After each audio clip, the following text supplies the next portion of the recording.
Hi everyone, welcome to Concept Skills once again. This is lecture number second of molecular biology.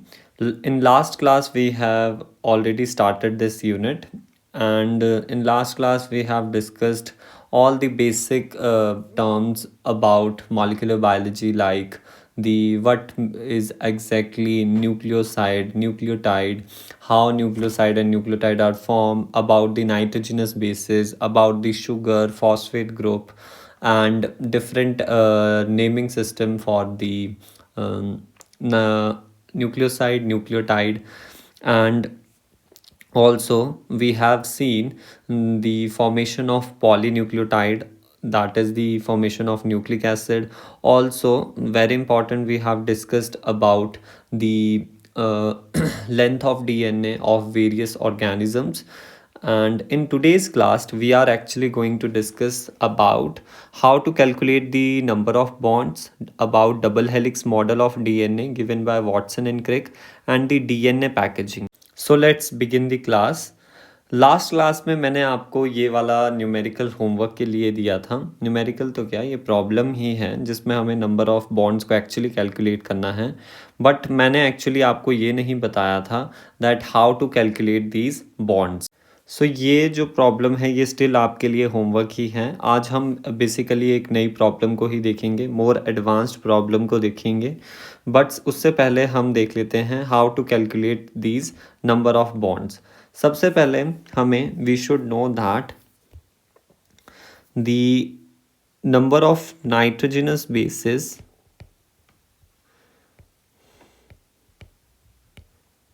और number of nucleotides is actually the same,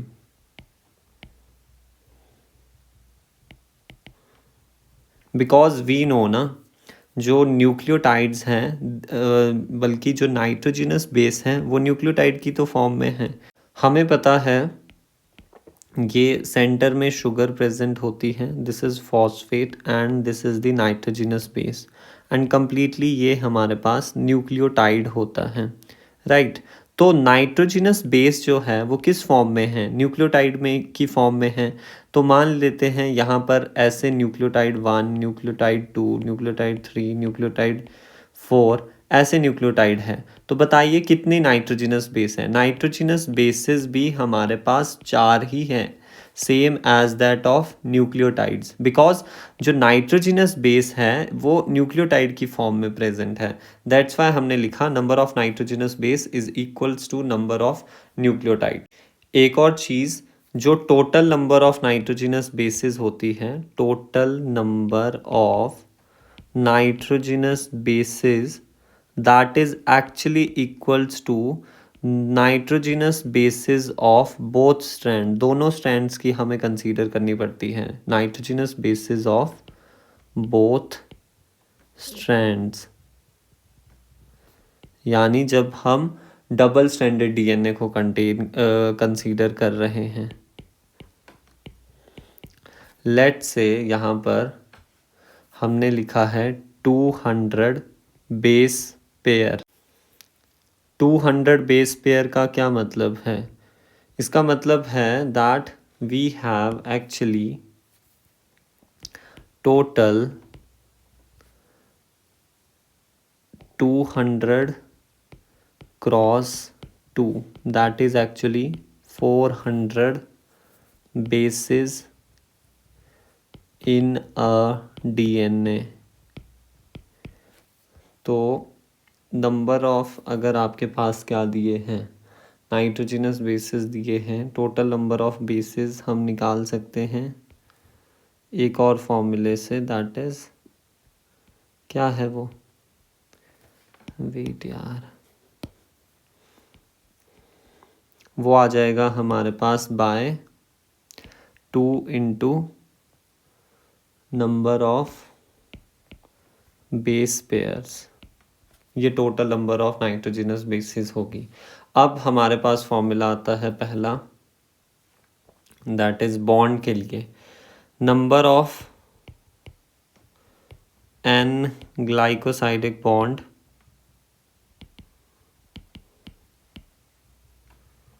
and number of phosphoester bond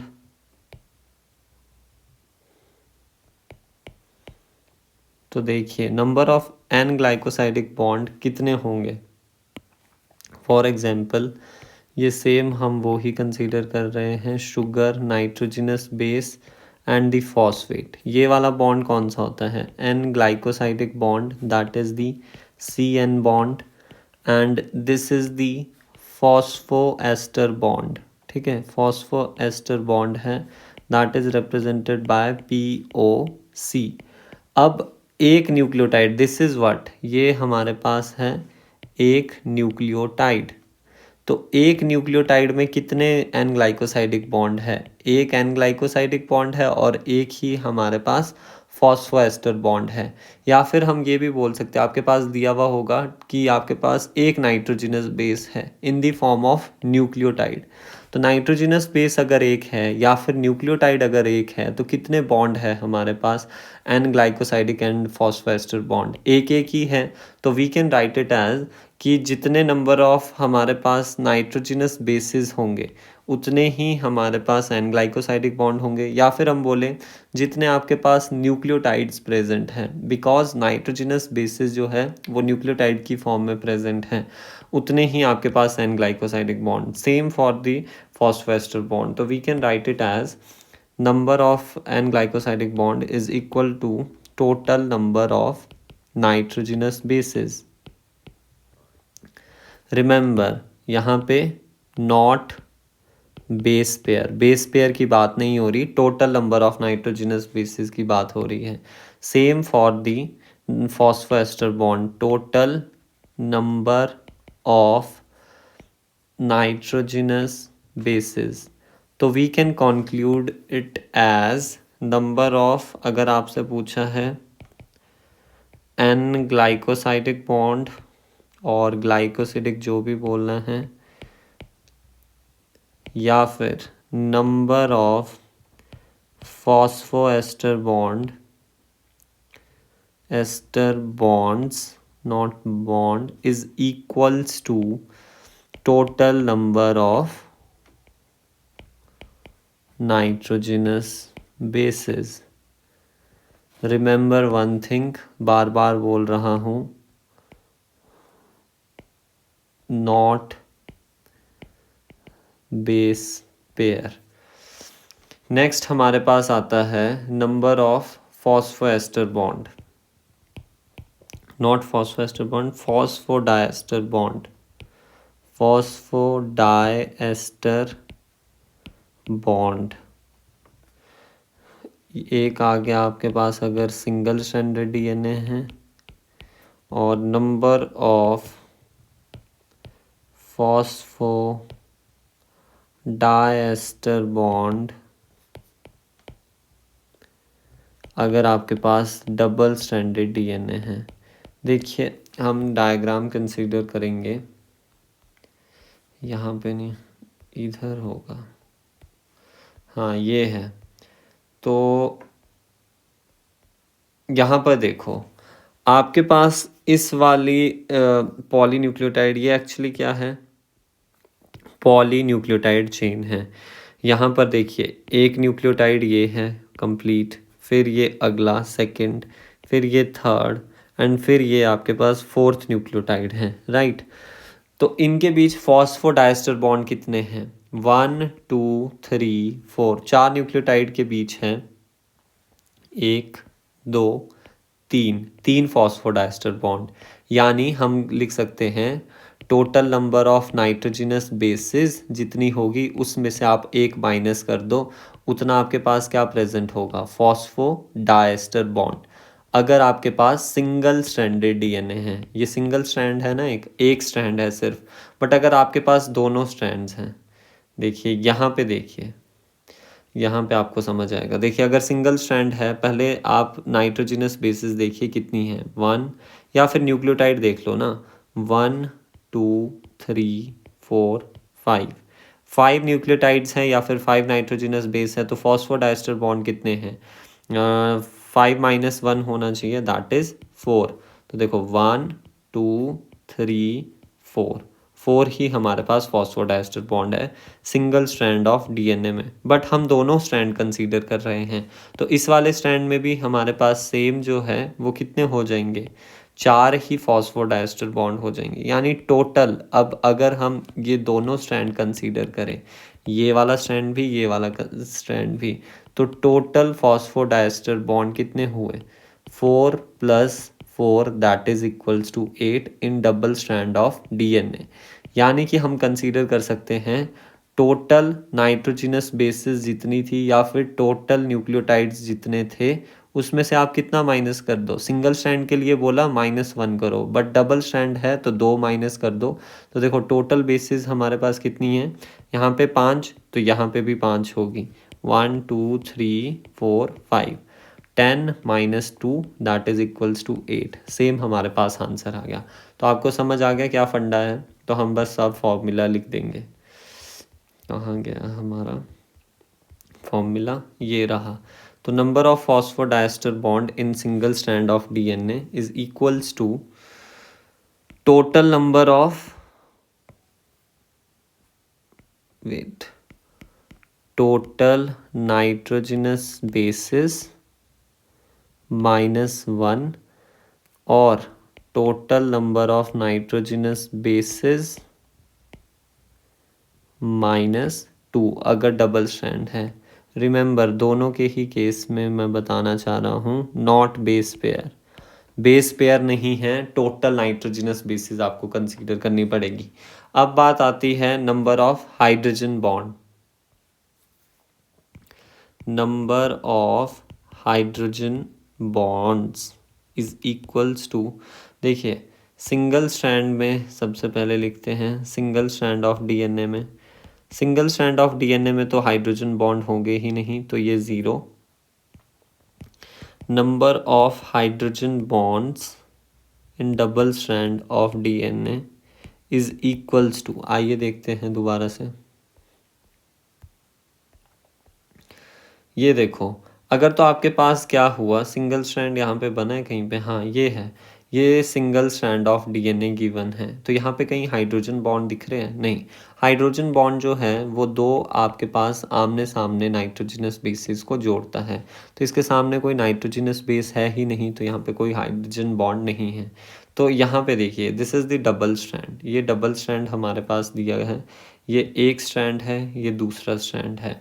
यहाँ पे इनके nitrogenous bases हैं, फिर इसके complementary यहाँ पे present हैं, और ये साथ में जुड़े हैं by the hydrogen bond. A और टी जो है they are joined by 2 hydrogen bond as you can see here, here, here, and C and G are joined by 3 hydrogen bond as you can see here and here। तो formula क्या होगा number of hydrogen bond के लिए, एक eighty pair में आप देखिए, एक जो एटी पेयर है आपका 180 पेयर, उसमें कितने हाइड्रोजन बॉन्ड हैं, और 1 CG पेयर में कितने हाइड्रोजन बॉन्ड है। ये तो आसान है, एक एटी पेयर में वी नो 2 हाइड्रोजन बॉन्ड है, एंड 1 GC और CG पेयर में 3 हाइड्रोजन बॉन्ड है।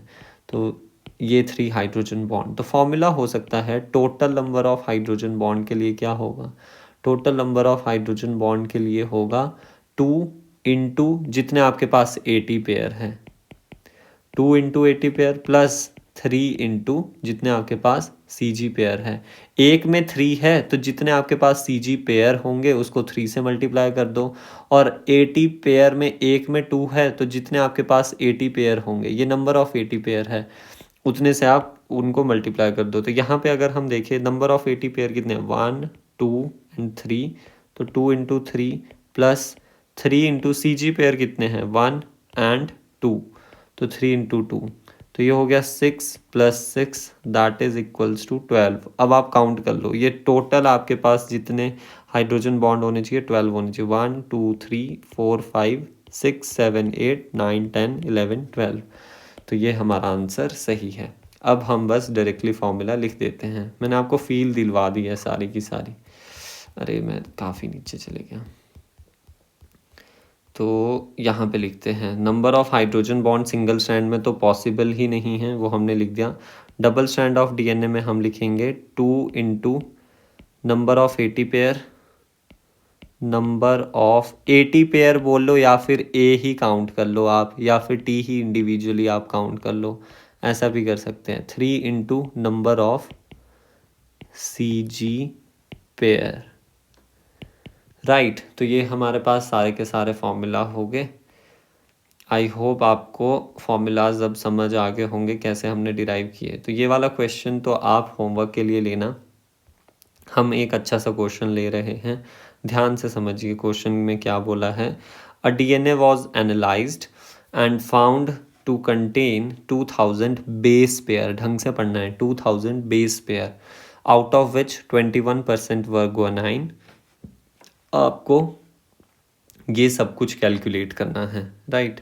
तो हम लगाते हैं एक यहाँ पर लाइन, ताकि हमें स्पेस मिल जाए अच्छा खासा सॉल्व करने के लिए। वेट,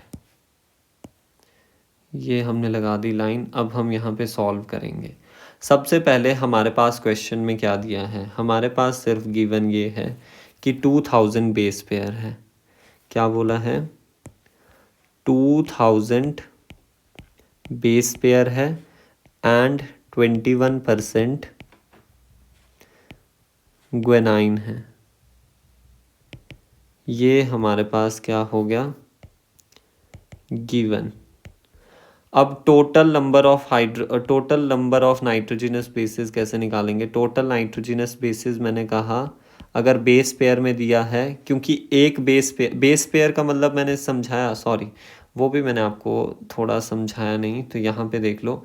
बेस पेयर का मतलब होता है ये, this is one base pair, नाम में ही पता चल रहा है जिसमें दो बेसिस आएंगे, ऐसा पेयर जिसमें दो बेसिस आएंगे। This is also base pair, two bases हमारे पास इसमें आएगी, ये भी बेस पेयर है। तो अब मान लो यहाँ पे कितने बेस पेयर है, इस वाले को देखिए 1 2 3 4 5 बेस पेयर है। तो मैंने पूछा टोटल नंबर ऑफ बेसिस निकालो, तो एक बेस पेयर में दो, तो 5 में कितना, 2 इंटू 5 दैट इज 10।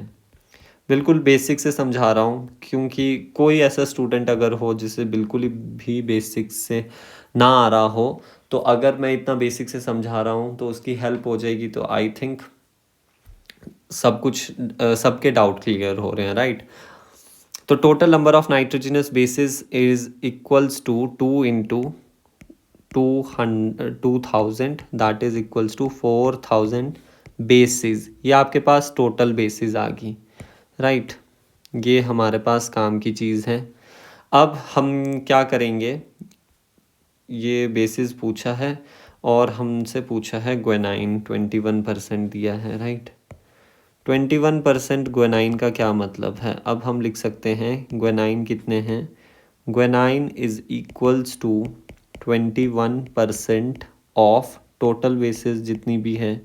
तो 21% निकाल लो, इसका कितना होगा, 21/100 cross 4000 that is actually equals to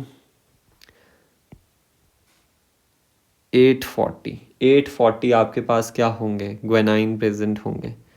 G is equals to 840 because we know, because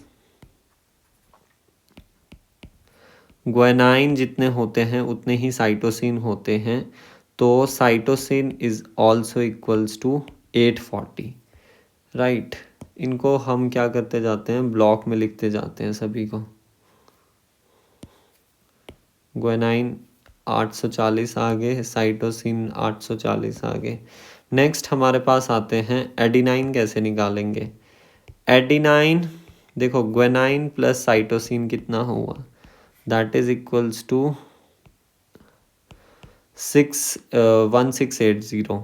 तो एडिनाइन प्लस थाइमिन कितना हो जाएगा, 4000 में से आप इनको माइनस कर लो 1680 को, वो कितना हो जाएगा, दैट विल बी 8 वेट 0.02320, ये हो गया एडिनाइन प्लस थाइमिन। तो A plus T is equals to 2320। तो या इसमें इंडिविजुअली एडिनाइन और थाइमिन कितने होंगे, तो इसका हाफ कर लो, आधा आधा होंगे। That will be equals to 1160। तो एडिनाइन या थाइमिन हमारे पास आ गए 1160, बिकॉज वी नो ना, यहाँ पे लिख देता हूँ, बिकॉज जितने एडिनाइन होते हैं उतने ही थाइमिन होते हैं। तो इसे भी हम अंदर कर लेते हैं। फिर अगर आपके पास पूछा है यूरेसिल, क्वेश्चन के हिसाब से ही चल रहा हूँ, यूरेसिल ओनली आपके पास किस में प्रेजेंट होता है, आरएनए में प्रेजेंट होता है। तो uracil is equals to 0। Next आपके पास आता है शुगर कितनी होगी, बिकॉज हमें पता है total, because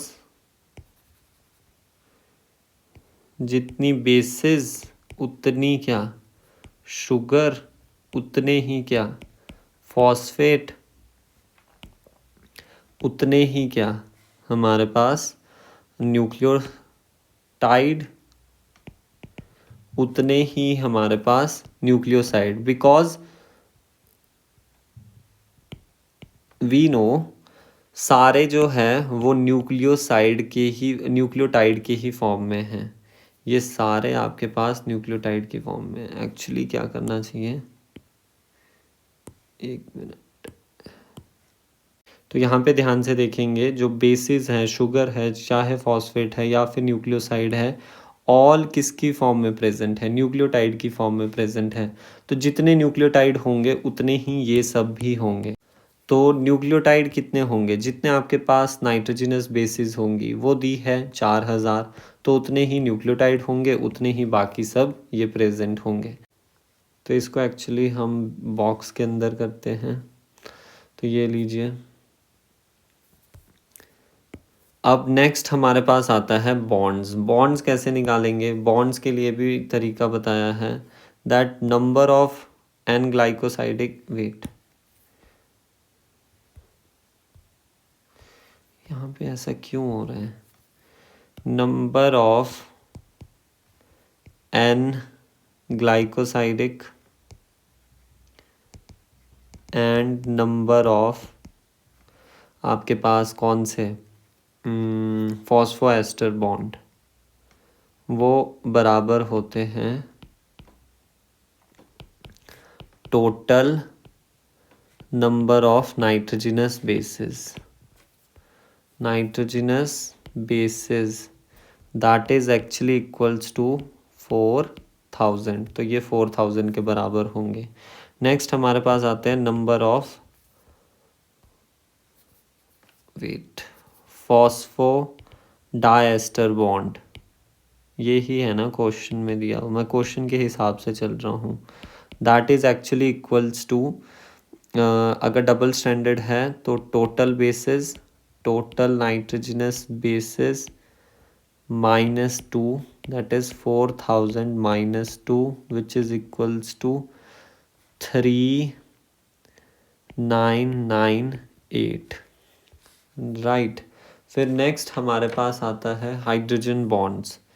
number of hydrogen bond की अगर हम बात करें तो वो हो जाएगा 2 × 80 पेयर, कितने 80 पेयर है, +3 × CG पेयर। तो हमें सिर्फ देखना है एडिनाइन या थाइमिन कितने हैं। एडिनाइन या थाइमिन है 1116, 1160 बल्कि, एंड साइटोसिन या ग्वेनाइन कितने हैं 840, 840। तो इनको मल्टीप्लाई कर लो, दैट इज 12 + 0, तो इन्हें ऐड करने पे आएगा 04840, राइट। तो इनको बॉक्स के अंदर कर लेते हैं, दैट इज ये सब कुछ, पहले ये, फिर ये, फिर हमारे पास नंबर ऑफ हाइड्रोजन बॉन्ड जो है that is actually equals to this, wait, right. ये सारा हमने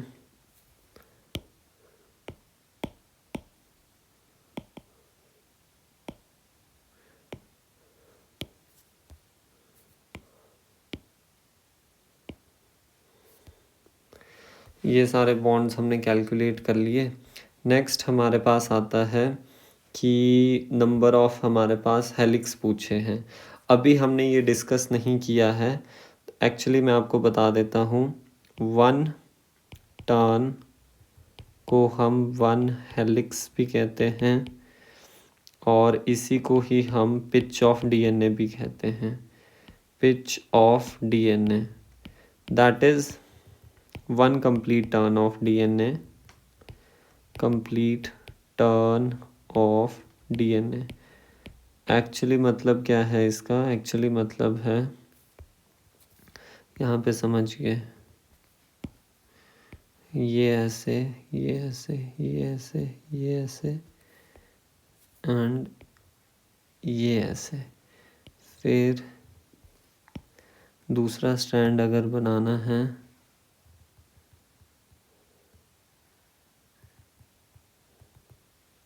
तो ये कुछ ऐसा बनेगा। सो यहाँ से लेके फ्रॉम हेयर टू हेयर, ये आपके पास क्या है? 1 टर्न और पिच ऑफ डीएनए। एंड अगर आपके पास बी डीएनए हैं, जो यूजुअली हम एक टाइप ऑफ डीएनए कंसीडर करते हैं, उसमें 1 टर्न में 10 बेस पेयर आती है।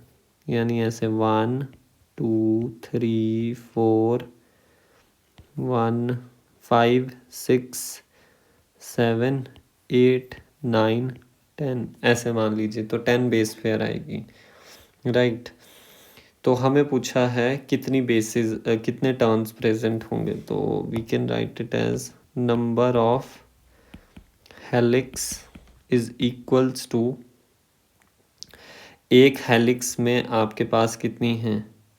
सी 1 helix is equals to 10 base pair. तो अगर आपके पास 4000 बेस पेयर नहीं है, यहाँ पर बेस पेयर ही कंसीडर करनी है। अगर आपके पास 2000 बेस पेयर है तो हेलिक्स हो जाएगी 1/10 into 2000 helices, which is equals to 200 helix, not helix, helices, plural हमारे पास हेलिसेस है। ये हुआ एंड ये हुआ नंबर ऑफ हेलिक्स। नेक्स्ट हमारे पास आता है न्यूक्लियोसोम, वो भी मैं आपको समझा देता हूँ। ये समझ लीजिए कि एक न्यूक्लियोसोम में 2000 बेस पेयर आती है, बस इतना समझ लीजिए। एक न्यूक्लियोसोम जो है एक बॉल है, ऐसा समझिए, ये एक बॉल है और इसके अराउंड क्या है? डीएनए प्रेजेंट है 1/3/4। 1/3/4 टर्न ऑफ डीएनए आता है ये, एंड प्लस ये आपके पास हिस्टोन है, ये तो प्रोटीन है, हिस्टोन ऑक्टामर। तो इन दोनों को मिला के हमारे पास क्या बनता है? ये दोनों को मिला के न्यूक्लियोसोम बनता है। तो हमारा कंसर्न सिर्फ और सिर्फ किससे है? हमारा कंसर्न सिर्फ और सिर्फ डीएनए से है। तो ये एक्चुअली 200 बेस पेयर है। 1/3/4 जो है टर्न डीएनए का, डीएनए टर्न, यानी एक कंप्लीट टर्न, फिर आपके पास 3/4 टर्न लेगा डीएनए, तो उसमें 200 बेस पेयर आती है। तो हमारे पास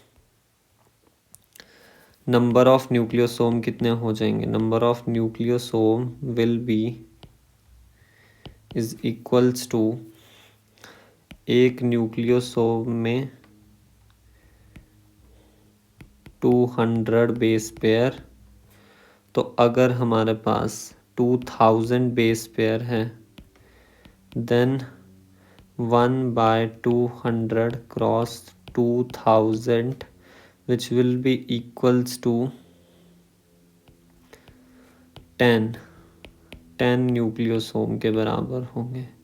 10 न्यूक्लियोसोम हमारे पास 2000 बेस पेयर वाले डीएनए में आएंगे। नंबर ऑफ न्यूक्लियोसोम भी हमने देख लिया एंड लेंथ को भी हम देख लेते हैं। लास्ट नहीं है अभी। लेंथ ऑफ डीएनए अगर देखें, लेंथ ऑफ डीएनए सैंपल हमें पता है 2 बेस पेयर के बीच होता है। ये वाला यहाँ पे देखिए, ये 2 बेस पेयर है ना, इनके बीच का डिस्टेंस होता है दैट इज़ 0.34 नैनोमीटर कह लो, या अगर एंगस्ट्रॉम में लिखना है तो 3.4 एंगस्ट्रॉम। तो length of DNA sample will be 2 base pair के बीच इतना, तो 2000 बेस पेयर के बीच कितना होगा, 2000 बेस पेयर क्रॉस 0.34 नैनोमीटर के बजाय 3.4 एंगस्ट्रॉम में करो तो ये हो जाएगा 2000 का 2000 रहने दो, 3.4 इंटू 10⁻⁻10 मीटर। इसको आप सॉल्व कर लेना तो आपके पास आंसर निकल के आ जाएगा। This is length of DNA sample. Next अब हमारे पास आता है last, that is actually the base ratio. Base ratio हमें पता है कैसे निकालते हैं। अगर बेस रेशो भी अगर अभी तक नहीं पता तो बस सीधा फॉर्मूला याद कर लो। फॉर्मूला है बेस रेशो का, ये सब कुछ मैं आज की क्लास में आपको समझाने वाला हूँ। That is A+T/G+C। तो A+T हमारे पास कितना है, हमने निकाला है एक्चुअली 2320, यहाँ पे देखो 2320 एंड G+C है 1680। तो यहाँ पे आ जाएगा 2320 प्लस 1680, ये आपके पास बेस रेशो आ जाएगी एक्चुअली। तो इसको भी हम बॉक्स के अंदर डालते हैं।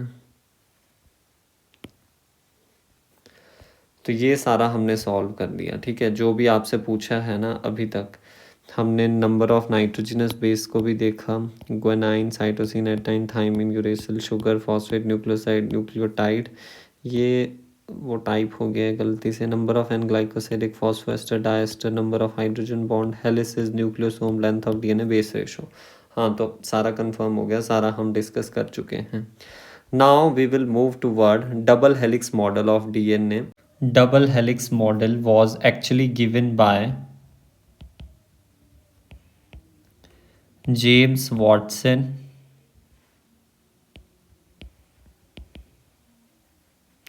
and Francis Crick। आपको सिर्फ वॉटसन एंड क्रिक याद रखना है। Francis Crick in 1953, remember, in 1953. This double helix model of DNA was based on two studies जो कि इससे पहले हो चुकी थी। First one is Franklin and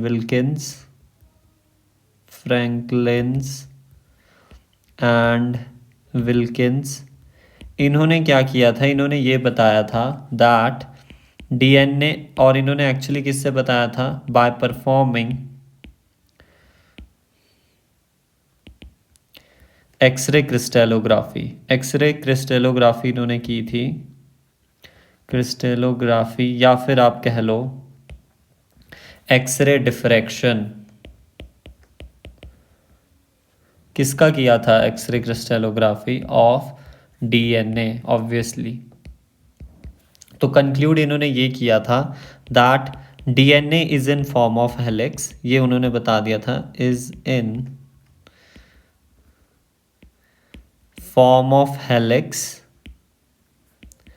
and DNA shows periodicity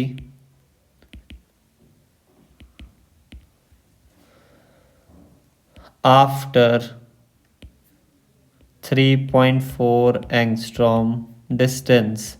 यानी डीएनए में क्या है, डीएनए एक्चुअली क्या कर रहा है, किसी चीज़ का रेपिटेशन शो कर रहा है at a particular distance that is of 3.4 angstrom कह लो या फिर 0.34 नैनोमीटर कह लो। आज हमें पता है that after distance of 0.3 nanometre हमारे पास क्या आते हैं, बेस पेयर्स आते हैं। तो ये एक्चुअली क्या थे, बेस पेयर। तो हम यहाँ पे लिख देंगे किस चीज़ की पीरियोडिसिटी थी, पीरियोडिसिटी ऑफ समथिंग, जो कि हमें आज पता है that is today we know that is actually base pair, right. तो फ्रैंकलिन एंड विल्किन की ये स्टडीज थी। नेक्स्ट हमारे पास आए चारगफ। चारगफ के बारे में सभी ने सुना होगा, पूरा नाम इनका था इरविन चारगफ। तो इनका था चारगफ रूल। चारगफ रूल क्या था, that in double stranded DNA, जो भी डबल स्ट्रैंडेड डीएनए होता है एक, उसमें amount of purine and amount of pyrimidine जो है वो बराबर होता है, राइट। तो हम लिख लेंगे that in double stranded DNA amount of purine and pyrimidine. I think हमारा एक्चुअली ना इसमें काफ़ी ज़्यादा टाइम वेस्ट हो रहा है, तो हम क्या करते हैं, ये स्लाइड्स में एक्चुअली लिखा हुआ है, मैं उससे आपको ज़्यादा अच्छे से समझा पाऊँगा। बिकॉज इतनी थ्योरी को लिख पाना मतलब फिर वो टाइम कंज्यूमिंग ही है, राइट। तो हम स्लाइड से करेंगे अब, ठीक है।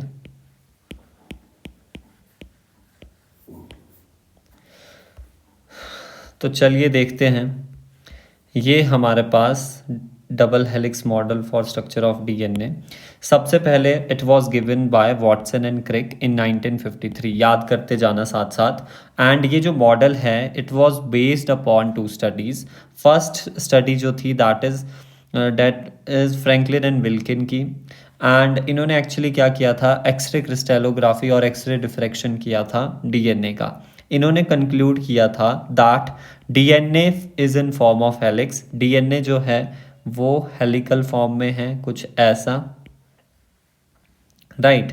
एंड डीएनए शो करता है periodicity after a distance of 3.4 angstrom of something that we today know. वो एक्चुअली है क्या, वो एक्चुअली हमारे पास बेस पेयर है।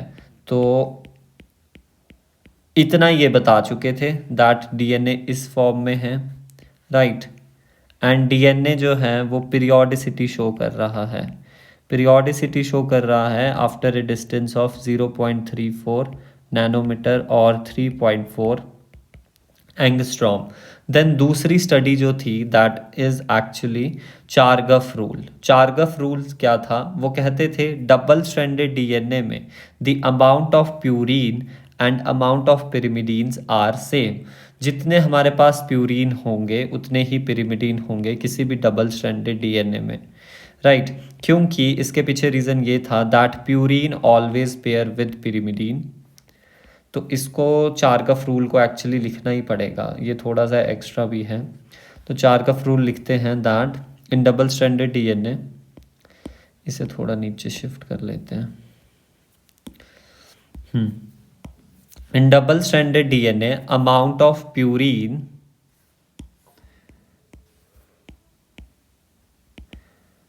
and pyrimidines are same.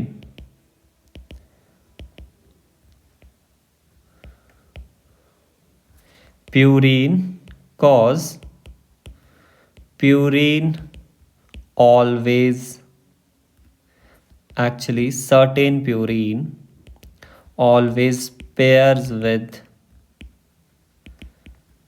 the cognate pyrimidine. क्या मतलब है इसका कॉग्नेट का, कॉग्नेट का मतलब होता है related. That means adenine always pair with thymine by 2 hydrogen bond and guanine always pair with cytosine by 3 hydrogen bond.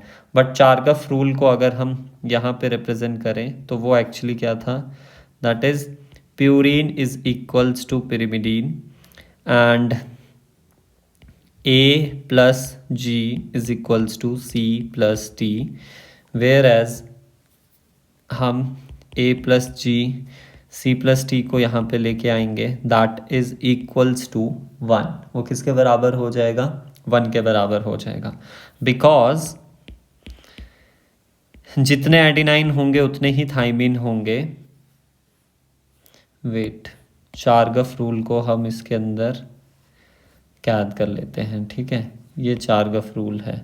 अब एडिनाइन बिकॉज थाइमिन के बराबर होता है तो हम इस इक्वेशन को लिख सकते हैं A plus G upon C plus A, या फिर because C is equals to G तो we can write it as A plus G upon G plus A, right. या फिर ऐसा भी लिख सकते हैं कि T plus G upon C plus T, right.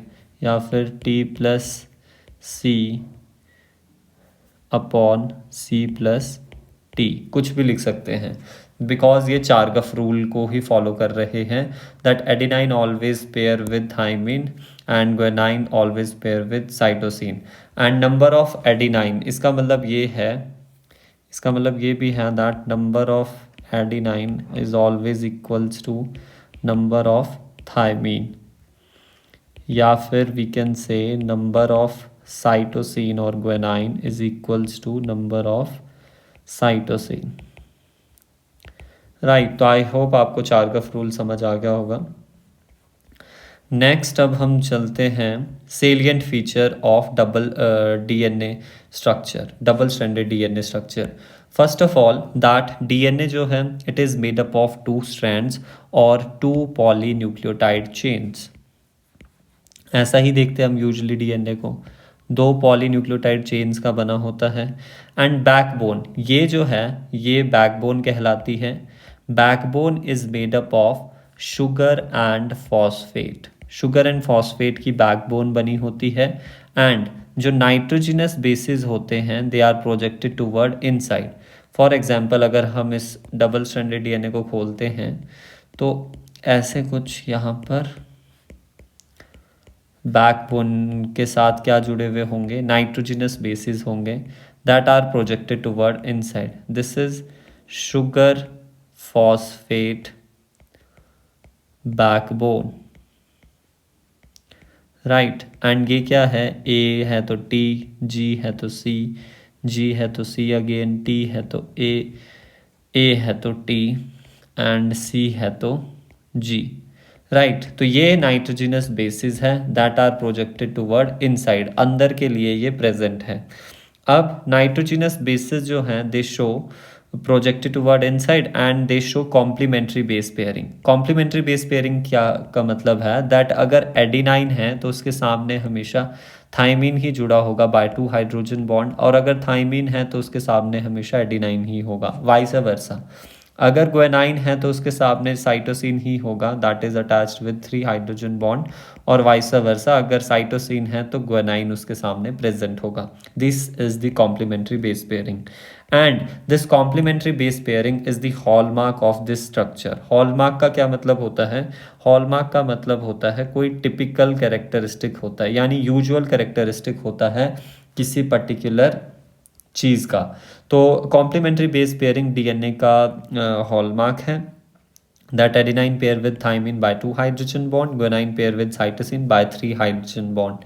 Next है that both strands are joined together by hydrogen bond. दोनों जो strands होते हैं वो हाइड्रोजन बॉन्ड से जुड़े होते हैं, जैसे ये है मान लो ऐसे, और ये नाइट्रोजनस बेसिस है, तो ये दोनों आपस में जुड़े हुए होंगे by the hydrogen bond. And this model of DNA जो वॉटसन एंड क्रिक ने डिस्कवर किया था that is actually right handed helix था वो। And there is always a uniform distance between 2 strands, 2 strands के बीच यूनिफॉर्म डिस्टेंस प्रेजेंट होगा, wait, uniform distance present होगा बिकॉज प्यूरीन ऑलवेज पेयर करती है विद पिरिमिडीन, और वो डिस्टेंस कितना है, इन दो स्ट्रैंड्स के बीच का डिस्टेंस है 2 नैनोमीटर और 20 एंगस्ट्रॉम। एक चीज़ याद रख लो, 1 nanometer is equals to 10 angstrom, ये काम आएगा हमारे।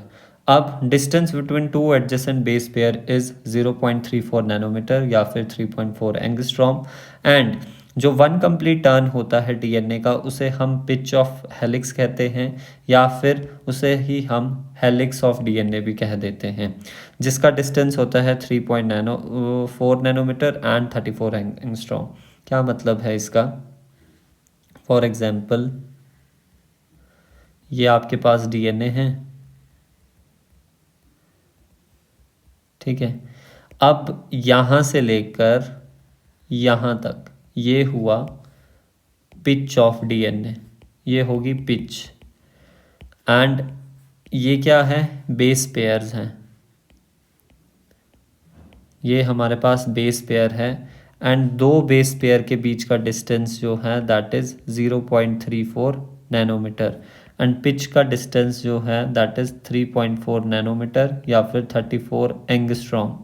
और यहाँ पर लिख सकते हैं 3.4 एंगस्ट्रॉम। एंड दो स्ट्रैंड्स के बीच, यानी ये वाला डिस्टेंस, दो स्ट्रैंड्स के बीच का जो डिस्टेंस है दैट इज़ 2 नैनोमीटर या फिर 20 एंगस्ट्रॉम। बस ये तीन मेजरमेंट्स हमें पता होनी चाहिए, और इसी को ही हम पिच कह देते हैं, जो एक वन कंप्लीट टर्न होता है। देखो, ये हेमी सर्कल और ये दूसरा हेमी सर्कल, तो ये क्या हो गया? पूरा एक सर्कल हो गया, यानी पूरा एक टर्न हो गया। That's why this is known as one turn of DNA, right.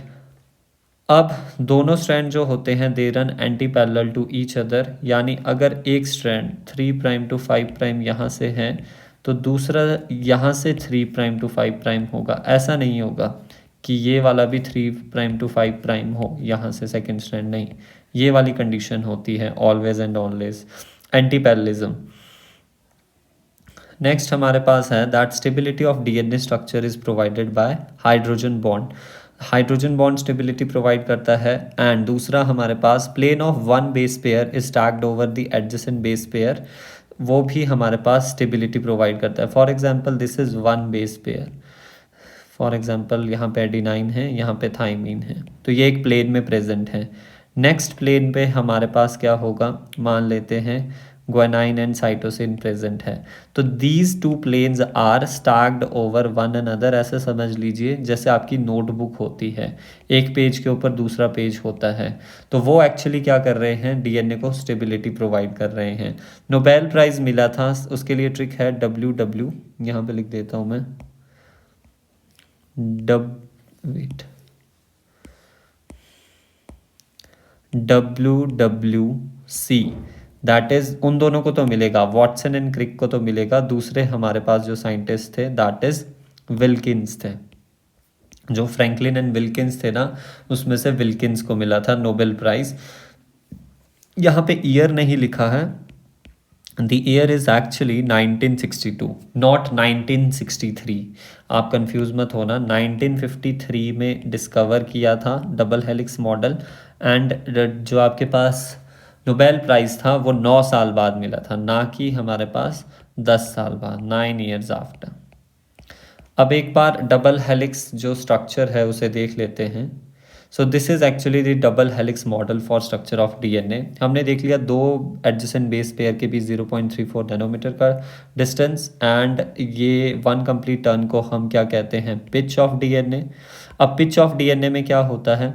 यहाँ पर एक और चीज़ समझना ध्यान से, मैं यहाँ पे बना देता हूँ स्ट्रक्चर डीएनए का।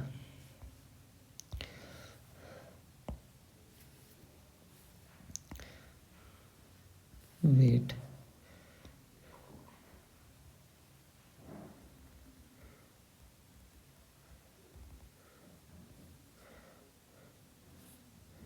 दूसरे कलर से बनाए, दूसरा स्ट्रैंड है ना,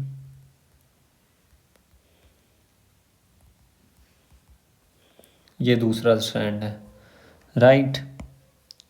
नाउ अब हम बेस पेयर्स बनाएंगे।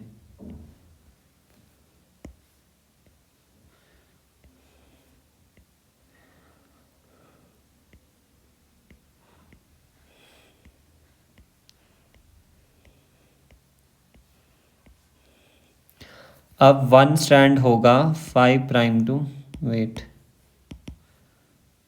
एक स्ट्रैंड होता है 5 prime to 3 prime, 5 prime to 3 prime, और दूसरा होता है 5 प्राइम टू 3 प्राइम। ये इस डायरेक्शन में नहीं, ये इस डायरेक्शन में और ये इस डायरेक्शन में, right. And this is backbone of sugar and phosphate, sugar and phosphate, and ये है हमारे पास nitrogenous bases showing complementary base pairing. Distance हम देख चुके हैं। मेन चीज़ जो मुझे आपको बतानी है, ये देखिए, ये गड्ढा थोड़ा कम है और ये डिप्रेशन थोड़ा ज़्यादा है, फिर अगेन थोड़ा कम एंड फिर अगेन थोड़ा ज़्यादा। This is actually minor groove. Groove का मतलब ही डिप्रेशन होता है, यानी कुछ ऐसा डिप्रेशन होगा। एक माइनर ग्रूव है और एक मेजर ग्रूव है, right. This is major groove. Again alternatively ये चलता रहता है, minor groove and then major groove. तो दो माइनर एडजेसेंट माइनर ग्रूव के बीच का जो डिस्टेंस है, दो एडजेसेंट साथ वाले, ये हैं दो साथ वाले, ये कंप्लीटली कहलाता है pitch of DNA. Pitch of DNA, pitch को ही हम वन टर्न कहते हैं या फिर वन हेलिक्स ऑफ डीएनए। ये सारी टर्म्स आपको पता होनी चाहिए, जो मैंने न्यूमेरिकल आपको करवाया था, अब आपको शायद समझ आ गया होगा। एंड ये, या फिर आप ये बोल लो, दो माइनर ग्रूव के बीच का डिस्टेंस, टू माइनर, या लिखते हैं two adjacent minor groove distance between two adjacent minor groove, या फिर आप बोल लो और मेजर ग्रूव, या फिर आप यहाँ देख लो, दो मेजर ग्रूव है ना। This is also pitch of helix, ये भी पिच ही है, बिकॉज आप देख लो ना, यहाँ से चला डीएनए और फिर दूसरा यहाँ पे ख़त्म हो गया, तो ये कंप्लीटली क्या कहलाया, पिच ऑफ डीएनए। या फिर यहाँ से अगर डीएनए चला तो यहाँ तक, तो ये कंप्लीटली वन टर्न कहलाया, राइट। ऑल्सो मुझे क्या बताना था, माइनर एंड मेजर ग्रूव, हाँ बस ये ही था मेन चीज़ तो बताने का इसमें। और एंटी पैरेलल जो आपके पास स्ट्रैंड्स होते हैं वो देख लो। एक स्ट्रैंड डायरेक्टली सीधा है, दैट इज़, ये बताओ आप ये वाला स्ट्रैंड कैसा है, यहाँ पे 5 प्राइम 3 प्राइम कैसे निकालेंगे, बता दो जल्दी। मैंने बताया है, अगर फ्री फॉस्फेट ग्रुप है that means this is 5 prime and अगर हमारे पास फ्री OH है तो ये थर्ड कार्बन पे होगा, और ये एक्चुअली फिफ्थ कार्बन के साथ जुड़ा है। ये फिफ्थ नहीं है, ये तो हमारे पास फोर्थ है, दिस इज़ फिफ्थ कार्बन। तो 5 प्राइम एंड हो गया, and this is 3 prime end due to free hydroxyl group, and this is again 5 prime and this is 3 prime end due to free hydroxyl group, right. अब double helix model almost complete है। Next हमारे पास आता है types of DNA, कितनी तरह के DNA होते हैं। तो बेसिकली हमारे पास 5 तरह के डीएनए होते हैं, ABCDZ।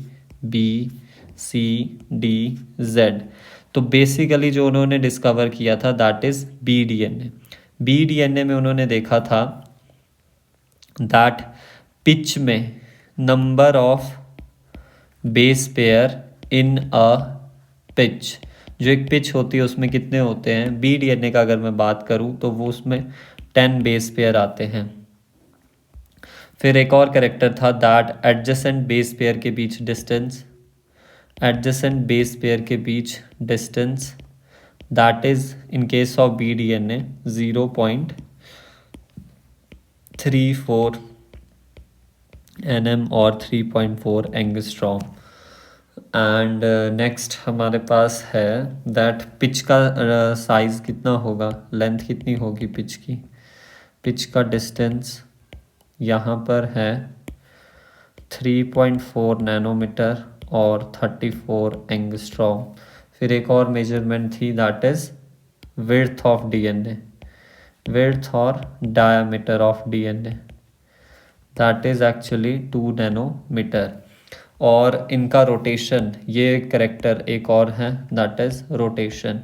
सारे डीएनए का रोटेशन जो है that is actually right handed, सबका राइट हैंडेड होता है। बस जो आपके पास जेड डीएनए है that is actually left handed. एक और चीज़ समझ लो, राइट एंड लेफ्ट हैंडेड का क्या मतलब होता है। एक चीज़ ऐसी है और एक हेलिक्स ऐसा है। हमें टर्न कहाँ पे कंसीडर करना होता है, ये वाला यहाँ से हमें एरो बनाना होता है बेसिकली। तो हम यहाँ पे एरो कभी नहीं बनाएंगे, हम इस वाली पोजीशन पे एरो बनाएंगे। बिकॉज अगर हमने एरो यहाँ पर एक्चुअली देखो, अगर हमने यहाँ पे बनाया तो इसकी डायरेक्शन कैसी लग रही है कि ये राइट हैंडेड है, but this is not actually right handed, ये एक्चुअली लेफ्ट हैंडेड है। दैट्स वाई बोल रहा हूँ कि रट लेना, हमें एरो यहाँ पर इस वाली पोजीशन पे बनाना होता है। उससे हम पता लगा लेते हैं कि हमारे पास किस टाइप का डीएनए है। ये है हमारे पास right handed helix, right handed helix, and this one is left handed helix। तो ये ओनली जेड डीएनए में होता है लेफ्ट हैंडेड। एंड ऑल्सो सबसे ज़्यादा बेस पेयर जो होते हैं इन अ पिच वो जेड डीएनए में ही होते हैं, दैट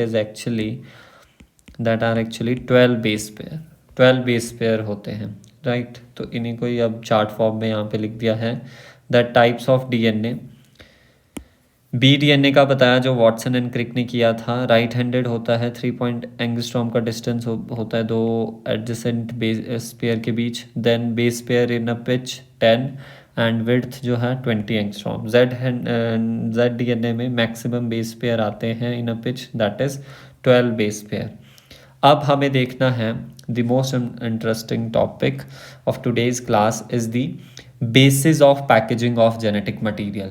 जो आपके पास ये डीएनए है, ठीक है, डीएनए तो हम बना रहे हैं, तो ये एक्चुअली कहाँ पे प्रेजेंट है, यूकैरियोटिक सेल की अगर हम बात करें, न्यूक्लियस के अंदर प्रेजेंट है ये डीएनए।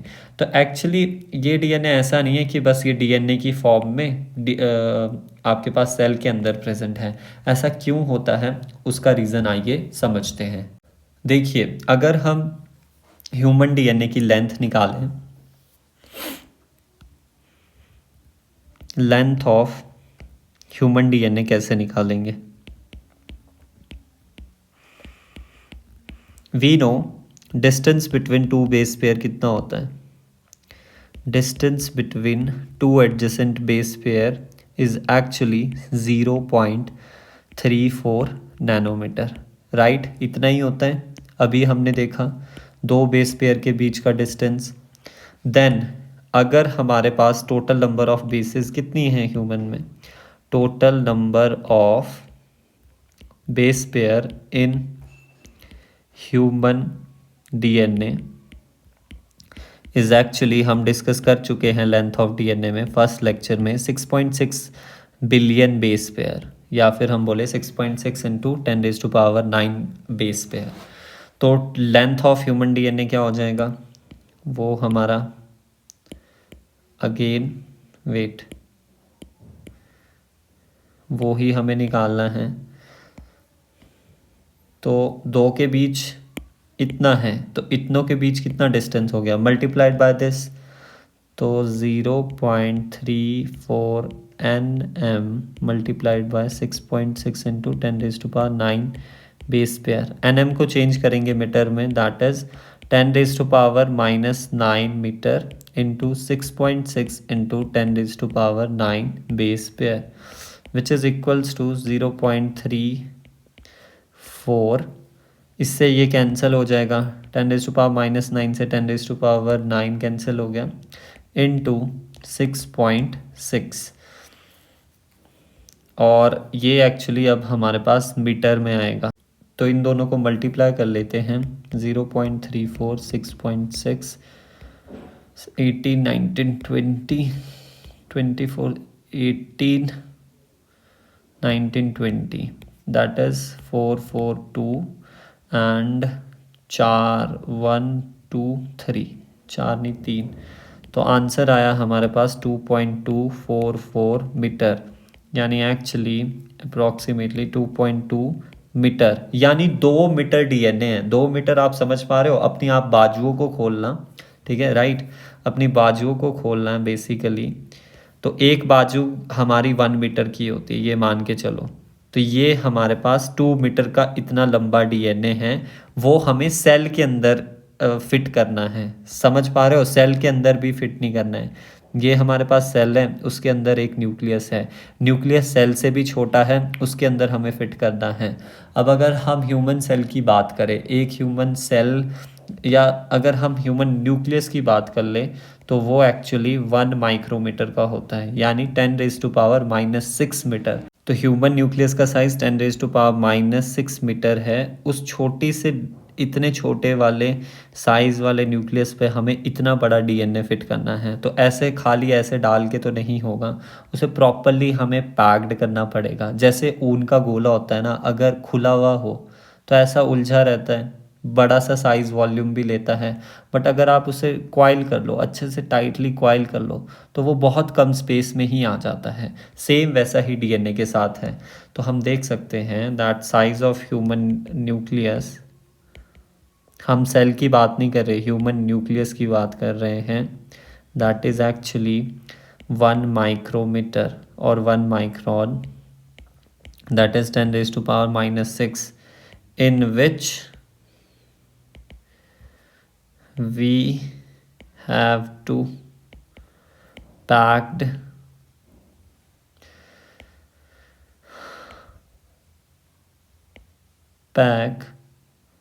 2.2 metre long DNA. तो दैट्स वाई, उसी के लिए हमारे पास packaging occurs. Same for the E coli. अगर हम ई कोलाई की भी बात करें, ई कोलाई में क्या होता है, ई कोलाई के लेंथ ऑफ डीएनए की बात करें तो वो होता है that is 456 into 10⁻6 base pair. ये मैंने आपको याद करवाया था, 5 की जगह पॉइंट लिखना है। तो हम लेंथ कैसे निकालेंगे? ये तो आपके पास टोटल बेसिस होगी, टोटल बेसिस 2 के बीच होता है 0.34 नैनोमीटर, दैट इज़ 10⁻⁻9 मीटर। तो जब हम इसे मल्टीप्लाई करेंगे वो आएगा एक्चुअली 0.34 इंटू 4.6 को एक साथ कर लिया, एंड यहाँ पर कैंसिल होके -3 बचेगा। तो एक्चुअली 10⁻⁻3 मीटर, इन दोनों को मल्टीप्लाई करने पे आएगा ऑलमोस्ट 1.3 इंटू 10⁻⁻3 मीटर, यानी 1.3। ये क्या है? 10⁻⁻3 का मतलब होता है मीटर का 1.3 मिलीमीटर, ये मिलीमीटर होता है। तो एक्चुअली जो साइज़ ऑफ ई कोलाई है वो देखिए आप, साइज़ ऑफ ई कोलाई ही हमारे पास 10⁻⁻6 मीटर है, यानी 1 माइक्रोमीटर के बराबर है। उसमें आपको इतने बड़े जो आपके पास डीएनए है उसको पैक करना है। तो दैट्स वाई यहाँ पे भी हमारे पास यूकैरियोट्स, प्रोकैरियोट्स में भी पैकेजिंग इम्पॉर्टेंट है।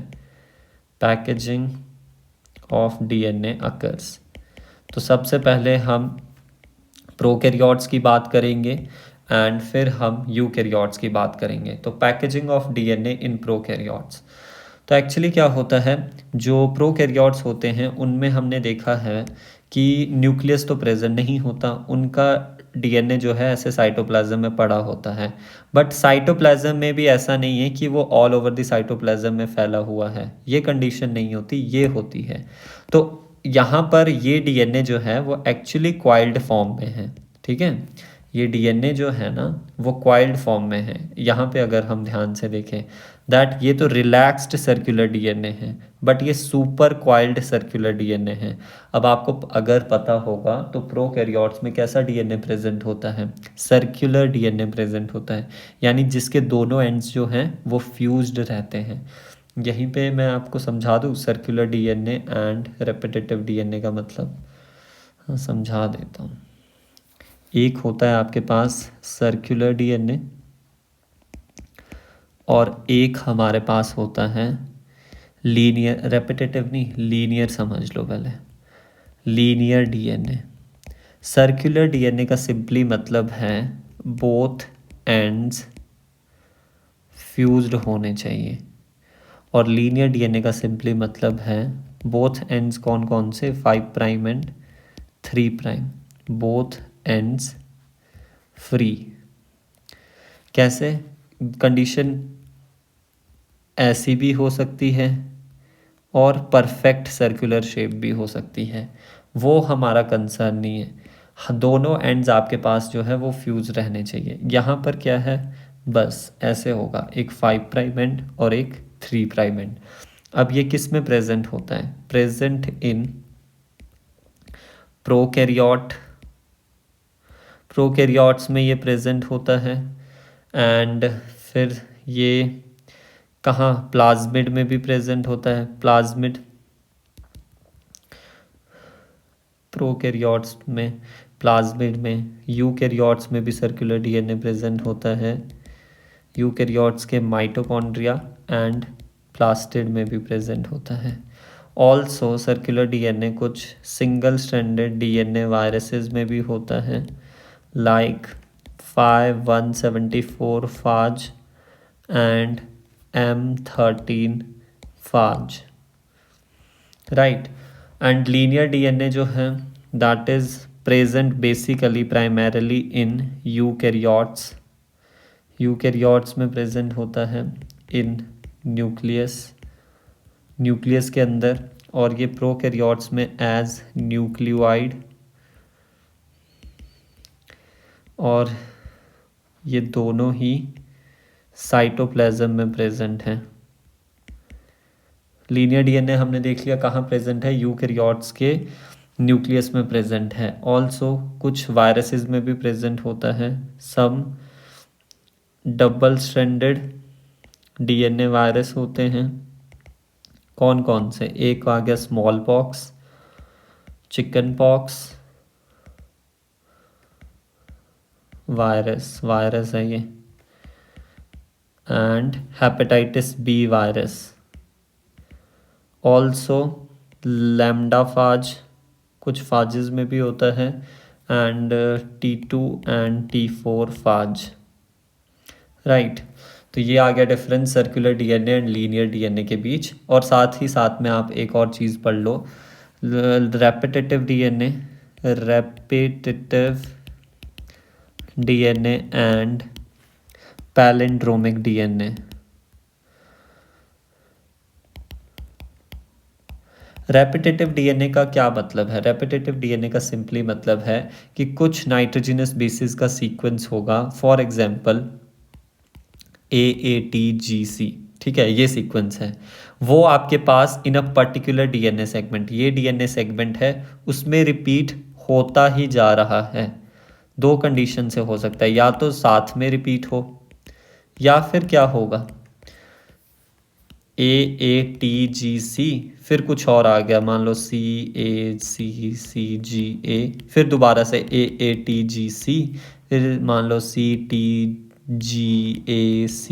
फिर AATGC, दोबारा से रिपीट आपके पास हो रहा है। तो रेपिटेटिव डीएनए भी दो तरह का हो गया, एक हो गया एक साथ वाला दैट इज टैंडम रिपीट, दूसरा इंटरस्पर्स्ड हो गया। तो इसको लिख लेते हैं that repetitive DNA is sequence of nitrogenous bases that repeats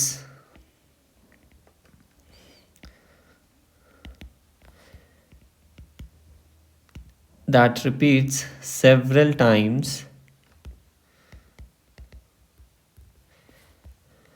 in a particular DNA segment repetitively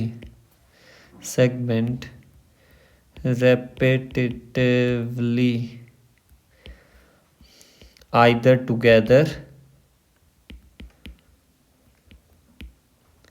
और interspersed।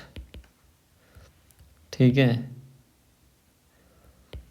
अगर रेपिटेटिव सीक्वेंस आ रहे हैं एक साथ तो उसे बोलेंगे टेंडम रेपिटेटिव डीएनए, और अगर इंटरस्पर्स्ड है तो उसे कहेंगे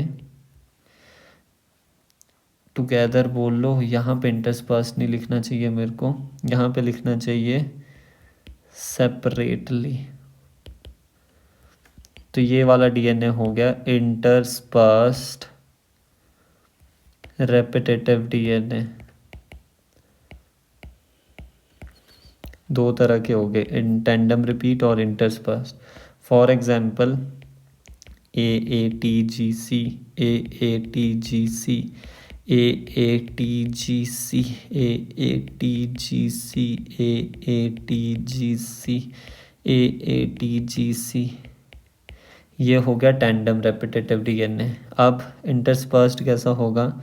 AATGC, CATCT, AATGC, TTATT, AATGC, CGCAT, AATGC। तो यहाँ पे हम देख सकते हैं रिपीट जो है वो एक साथ हो रहे हैं। अब यहाँ पे मैंने कई जगह सी नहीं लगाया, तो वो देख लो आप। तो ये एक साथ रिपीट हो रहे हैं, उसे हम टेंडम कह देते हैं। बट यहाँ पे बीच बीच में हो रहे हैं, सेम सीक्वेंस आ रहा है बट वो बीच बीच में आ रहा है, राइट। तो this is interspersed and this is tandem repetitive DNA. और ये एक्चुअली कहाँ प्रेजेंट होते हैं? Present in satellite region of DNA, satellite region of DNA. अब आता है हमारे पास पैलिंड्रोमिक डीएनए, इसे थोड़ा शिफ्ट करना पड़ेगा। पैलिंड्रोमिक डीएनए क्या होता है? पूरे को ही शिफ्ट करना पड़ेगा, वेट। पैलिंड्रोमिक डीएनए का मतलब है कि एक आपके पास सेगमेंट होगा डीएनए का, लेट से दोनों स्ट्रैंड है 5 prime to 3 prime and this is 5 prime to 3 prime. तो इधर नाइट्रोजिनस बेस का कुछ ऐसा सीक्वेंस होगा, लेट से GAATC, और यहाँ पे इसके कॉम्प्लीमेंट्री क्या होगा? ये होगा, राइट। तो ऐसा पर्टिकुलर सेगमेंट होगा डीएनए का जहाँ पर दोनों स्ट्रैंड पे सेम नाइट्रोजिनस सीक्वेंस रिपीट होगा, अगर हम ओरिएंटेशन ऑफ रीडिंग जो है वो सेम रखते हैं। लेट से अगर हम इस स्ट्रैंड को पढ़ रहे हैं 5 प्राइम टू 3 प्राइम डायरेक्शन, तो है GAATC, और इसको भी हम 5 प्राइम टू 3 प्राइम पढ़ रहे हैं तो सीक्वेंस है GAATC। तो दोनों स्ट्रैंड पे सीक्वेंस जो है एक तरह का रीड किया जा रहा है, और उन्हीं सीक्वेंसेस को हम क्या कह देते हैं? Palindromic DNA. तो it is actually the sequence of nitrogenous bases which reads the same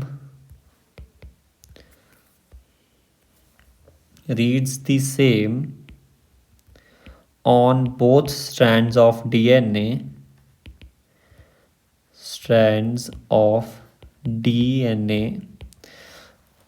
if the orientation of reading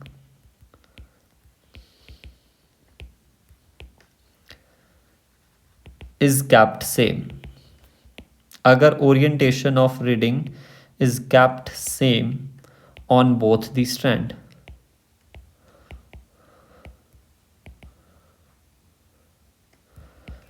and they are actually, example के लिए हम यहाँ पे लेते हैं,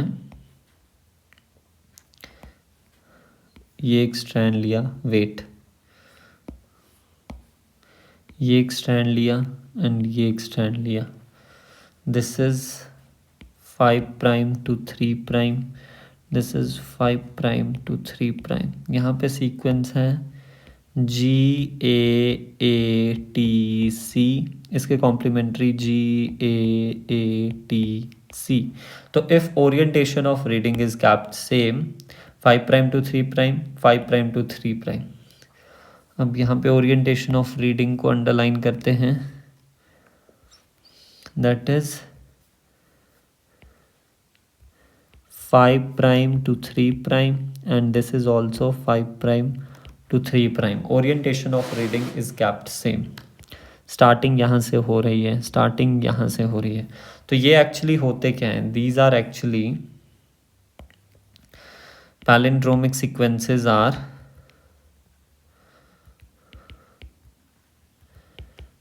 रेस्ट्रिक्शन साइट्स होती हैं ये,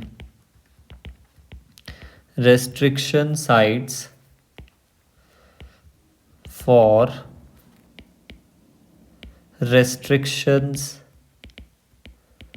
enzymes, जैसी ये वाली जो है GAATC 5' to 3', ये है for EcoR1 restriction enzyme, right.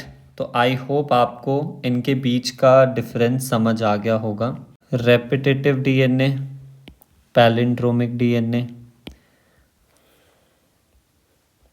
ज़्यादा ही टेढ़ा हो गया, राइट, या फिर circular DNA and linear DNA, right.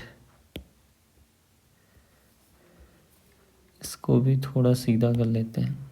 तो अब एक्चुअली हम packaging of DNA in prokaryotes ये समझते हैं।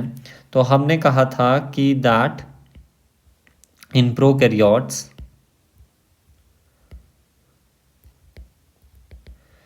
DNA is not scattered all over in the cytoplasm.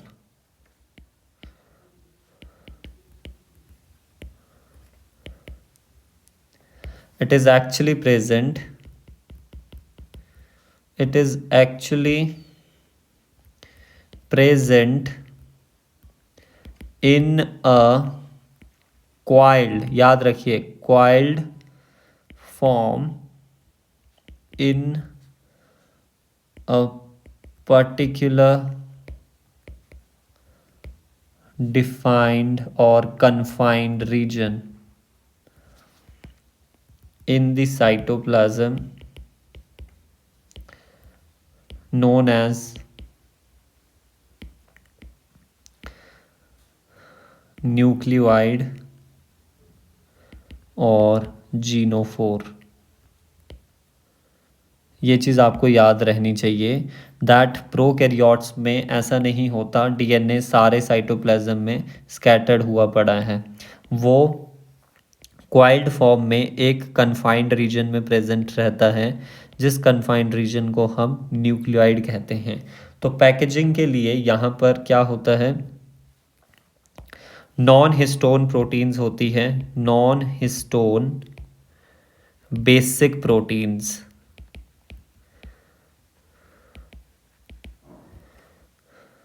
coiled with DNA, और वो नॉन हिस्टोन बेसिक प्रोटीन का नाम क्या है, दैट आर एक्चुअली पॉलीअमीन्स। वो कॉइल करी जाती है विद दी DNA। एक्चुअली होता क्या है, ये जो प्रोटीन्स हैं ये हमारे पास कैसी होगी, पॉजिटिवली चार्ज होगी एंड बेसिक होगी।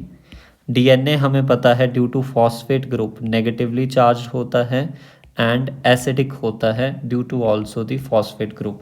तो due to this opposite charge and opposite nature, ये एक दूसरे को क्या करते हैं, अट्रैक्ट करते हैं और ये आपस में क्वाइल कर जाते हैं। तो इतना ही है पैकेजिंग के बारे में इन प्रोकैरियोट्स, और ये डायग्राम हम डिस्कस कर चुके हैं। अब हम पढ़ेंगे packaging of DNA in eukaryotes. तो यूकैरियोट्स में एक्चुअली क्या होता है, same positively charged basic protein called, कौन सी प्रोटीन इन्वॉल्व होती है, इसका नाम तो आपने पढ़ा ही होगा, बहुत फेमस है, दैट इज एक्चुअली हिस्टोन। तो हिस्टोन हमारे पास basic and positively charge protein है, coiled with negatively charged basic molecule, that is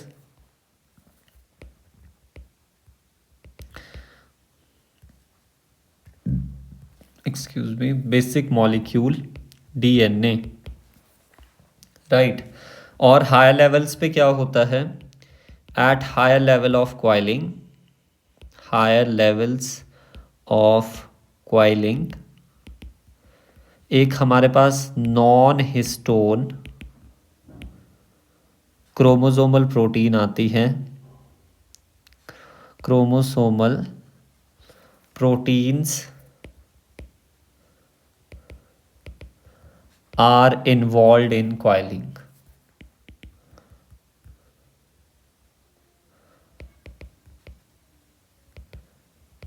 coiling. तो सबसे पहले एक्चुअली क्या होगा, यहाँ पर देखो, सबसे पहले हमारे पास डीएनए प्रेजेंट होता है, वेट, ये हमारे पास क्या है,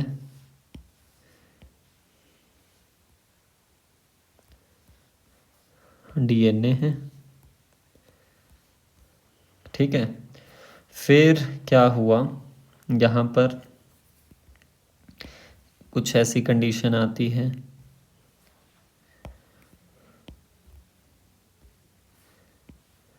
वेट,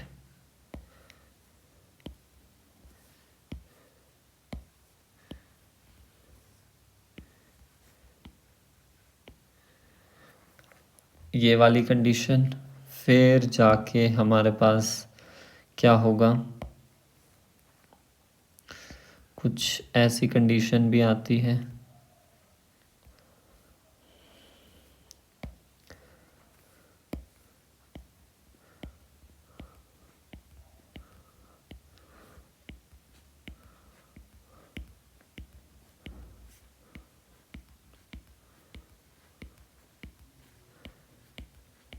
ये डिफरेंट डिफरेंट स्ट्रक्चर हैं जो कि आगे चल के फॉर्म होते हैं, ये ऐसे,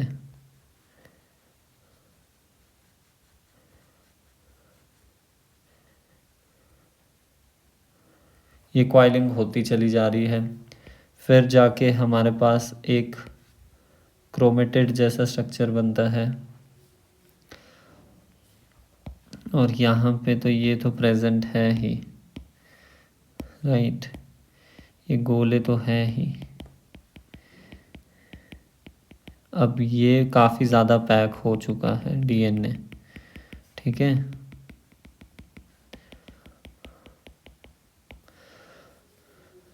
यहाँ पे जो जेनेटिक मटेरियल है वो एक्चुअली डबल हुआ पड़ा है,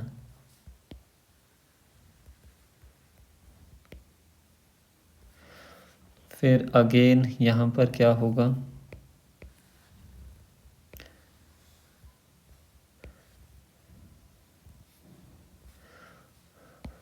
ये क्रोमेटेड दो तो फॉर्म हुए हैं पहले वाले केस में, बट वो सेपरेट नहीं हुए हैं। तो ये एक्चुअली पैकेजिंग है हमारे पास, इसको हम थोड़ा भी बाद में डिस्कस करते हैं क्या क्या स्ट्रक्चर हैं। पहले हम देखते हैं अबाउट द हिस्टोन प्रोटीन, ठीक है। वेट, इसको यहाँ डाल दिया,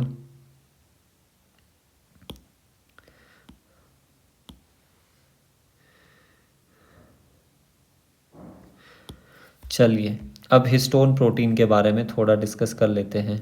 अगर हम कॉम्पोजिशन देखें क्रोमेटिन की आगे चल के देखें, यहाँ आगे चल के ही देखते हैं, तो दो तरह की प्रोटीन अभी तक हमने पढ़ी, एक पढ़ी हमने हिस्टोन प्रोटीन और एक पढ़ी हमने नॉन हिस्टोन क्रोमोसोमल प्रोटीन। इनके बारे में अगर हम डिफरेंस देखें तो सबसे पहले हम लिखेंगे histone and non-histone chromosomal protein NHCP। Histone actually कैसी प्रोटीन है? बेसिक प्रोटीन है। तो बेसिक इन नेचर,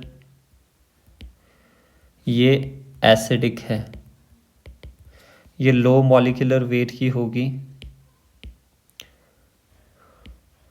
ये हाई मॉलिक्यूलर वेट की होगी। एंड ये बेसिक प्रोटीन है। एंड बेसिक अमीनो एसिड हमें पता है, बेसिक अमीनो एसिड कैसे होते हैं? 3 होते हैं। हाल ट्रिक थी, histidine, arginine and lysine. But यहाँ पे बेसिक अमीनो एसिड 2 है मेन, आर्जिनिन एंड लाइसिन। इसमें ऐसा कुछ नहीं है, अदर प्रेजेंट होंगे, अदर अमीनो एसिड। अब इसके अगर टाइप्स की बात करें, हिस्टोन एक्चुअली 5 टाइप्स की होती है और ये बेसिकली 3 टाइप्स की होती है। 5 टाइप की है, that is H1, H2A, H2B, H3 and H4। And सबसे पहली 3 जो है हमारे पास, वो रिच इन लाइसिन, एक minute, rich in arginine, last की 2। तो आपको कैसे याद रखना है? L1 से रिप्रेजेंट कर रहा है, तो ये फर्स्ट वाला जो होगा H1, ये रिचेस्ट होगा, रिचेस्ट इन लाइसिन। H1 जो हिस्टोन है that is richest in lysine. अब जो ये हमारे पास नॉन हिस्टोन प्रोटीन है, ये 3 तरह की है। उसके लिए ट्रिक है हमारे पास, क्या है? सर्फ याद रख लेना, Surf. First of all structural and scaffolding type,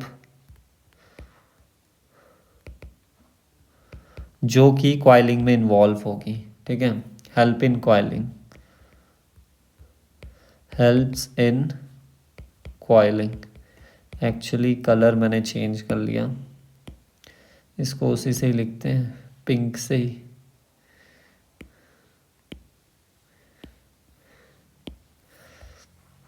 तो ये structural and scaffolding, help in coiling. दूसरी हमारे पास आती है आर से, रेगुलेटरी। आर से जो है that is regulatory, HMG, high mobility group. Regulatory HMG जो है वो इन्वॉल्व होती है, involve in gene expression, gene expression. Gene expression का मतलब है DNA से RNA बनना, that is replication, transcription. Transcription में ये इन्वॉल्व होती है। दैट्स वाई इसी प्रोटीन को हम क्या कहते हैं? Known as derepressor protein. क्यों डी रिप्रेसर कहते हैं? बिकॉज जो हिस्टोन प्रोटीन है, हिस्टोन प्रोटीन के 2 फंक्शन हैं, 2 फंक्शंस हैं। पहला तो कॉइलिंग, दूसरा रिप्रेसेस जीन एक्सप्रेशन, जीन के एक्सप्रेशन को नहीं होने देती। हिस्टोन एक्चुअली जीन के एक्सप्रेशन को ब्लॉक करती है, दैट्स वाई इसी प्रोटीन को हम रिप्रेसर प्रोटीन भी कहते हैं, रिप्रेसर प्रोटीन। वेयर एज जो आपके पास HMG है, regulatory HMG, that is actually non histone chromosomal protein, वो डी रिप्रेसर प्रोटीन कहलाती है बिकॉज वो जीन एक्सप्रेशन को अलाउ करती है। लास्ट F से हो जाएगा हमारे पास, wait, first, second and third. F से हो जाएगा फंक्शनल प्रोटीन, फंक्शनल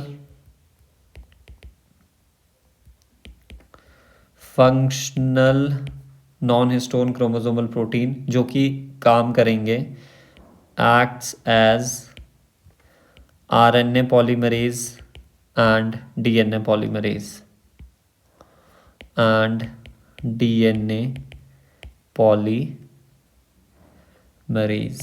राइट। तो ये histone and non histone chromosomal protein के बीच डिफरेंसेस थे। आई होप आपको ये क्लियर हो गया होगा क्या क्या डिफरेंसेस थे। क्या आप बता सकते हैं दैट जो नॉन हिस्टोन क्रोमोसोमल प्रोटीन है उसमें से अगर मैं ये हटाऊं किस टाइप की प्रोटीन है, डी रिप्रेसर है कि रिप्रेसर प्रोटीन है? एक्चुअली डी रिप्रेसर है, डी रिप्रेसर प्रोटीन है, बिकॉज वो जीन के एक्सप्रेशन को क्या करवा रही है, अलाउ करवा रही है, दैट इज़ डीएनए से आरएनए फॉर्म हो रहा है।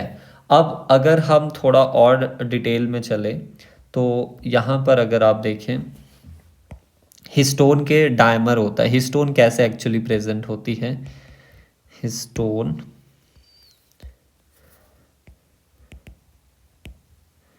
हिस्टोन के 2 टाइप्स के हेट्रोडाइमर होते हैं।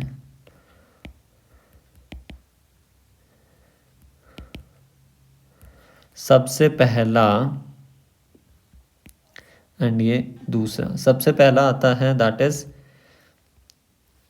वेट H2A एंड H2B का हेट्रोडाइमर एंड दूसरा आता है H3 एंड H4 का हेट्रोडाइमर।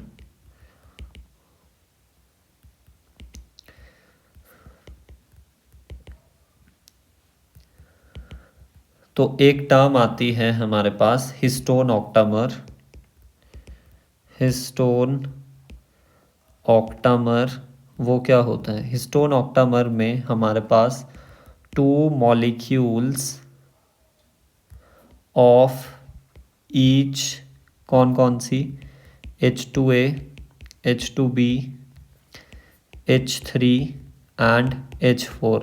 रिमेंबर ऑक्टामर इन सभी के हमारे पास इन चारों के क्या है, 2 मॉलिक्यूल्स प्रेजेंट होंगे।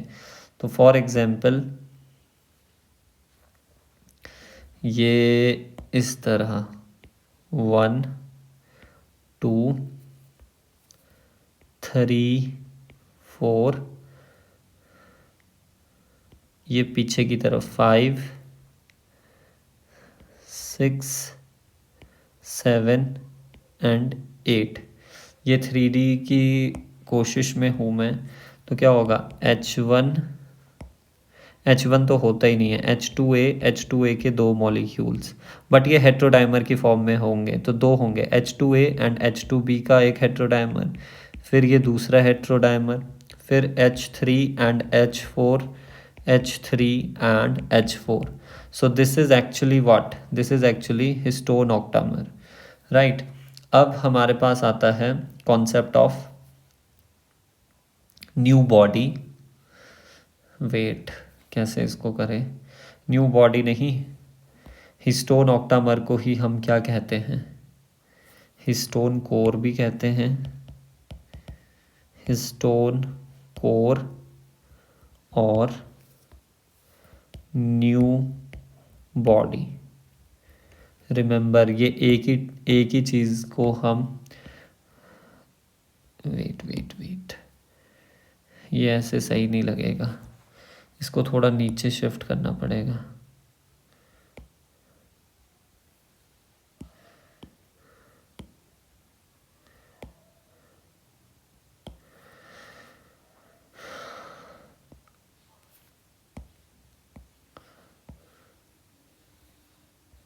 न्यू बॉडी के बारे में हम डिस्कस कर चुके हैं और this is the histone octamer. अब हम बनाएंगे न्यूक्लियोसोम। न्यूक्लियोसोम एक्चुअली क्या होता है, न्यूक्लियोसोम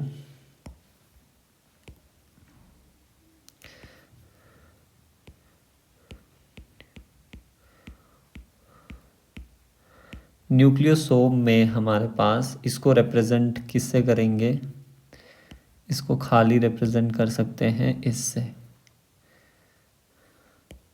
एक सर्कल बना के, ये है ऑक्टामर जिसमें आप बस शो कर दो यहाँ पर H2A,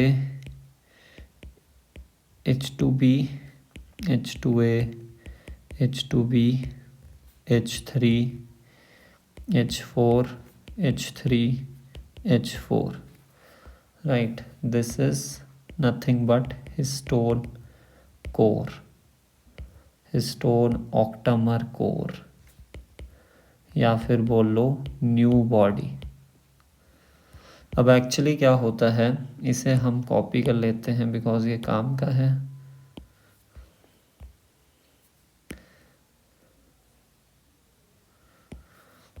इस हिस्टोन ऑक्टामर कोर के अराउंड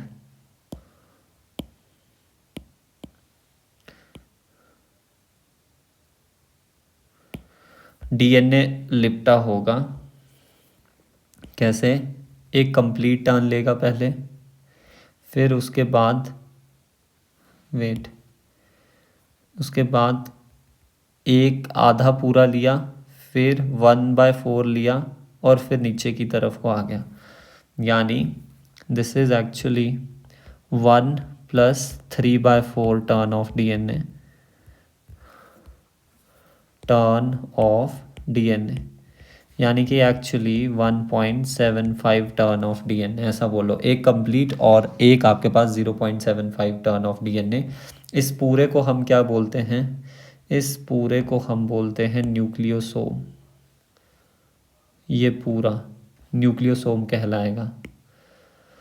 तो इसको बोल लो व्हाट? न्यूक्लियोसोम। तो न्यूक्लियोसोम क्या हुआ? Histone octamer plus 1 3/4 turn of DNA, and this 1 3/4 turn of DNA actually contains 146 base pair to be very precise। कई बुक्स में आपको डायरेक्टली 200 बेस पेयर करके भी लिखा हुआ होगा, राइट। तो हम बोल सकते हैं एक न्यूक्लियोसोम में 146 बेस पेयर आती है। बट एक्चुअली होता क्या है कहानी? ये तो एक ऑक्टामर है, फिर आगे कैसे चलेगा? आगे कहानी ऐसे चलती है, ये बॉल, ये होगा डीएनए, ऐसे रिप्रेजेंट कर दिया जाता है डीएनए को, एंड इस पे ये बॉल्स प्रेजेंट होगी।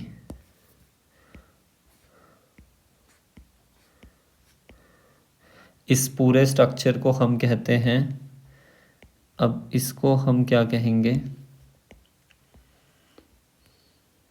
क्रोमेटिन। वेट, क्रोमेटिन कहते हैं इसको। एंड ये आ गया हमारे पास न्यूक्लियोसोम्स। अब ये न्यूक्लियोसोम क्या है? ऐसा एक, फिर अगला भी ऐसा एक, फिर ऐसा एक, बीच में हमारे पास ये कहानी ऐसे चलेगी, एक कंप्लीट टर्न, फिर ऐसा, फिर ऐसा।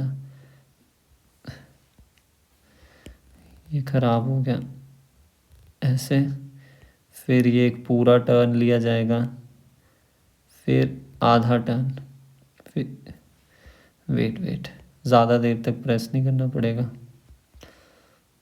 ये पूरा टर्न लिया, फिर ये ऐसे, फिर ये पूरा टर्न लिया, फिर ऐसे।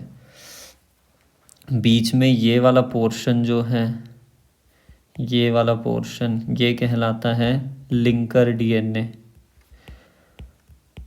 और यहाँ पर हमारे पास प्रेजेंट होता है H1 हिस्टोन 1, जिसे हम फिर लिंकर हिस्टोन कहते हैं। वो एक्चुअली क्या करता है? दूर एडजेसेंट न्यूक्लियोसोम को कनेक्ट कर रहा है। लिंकर डीएनए में एक्चुअली हमारे पास आती है 54 बेस पेयर। दैट्स वाई अगर आप इनको टोटल करें 1/3/4 वाली को, दैट इज 146 बेस पेयर,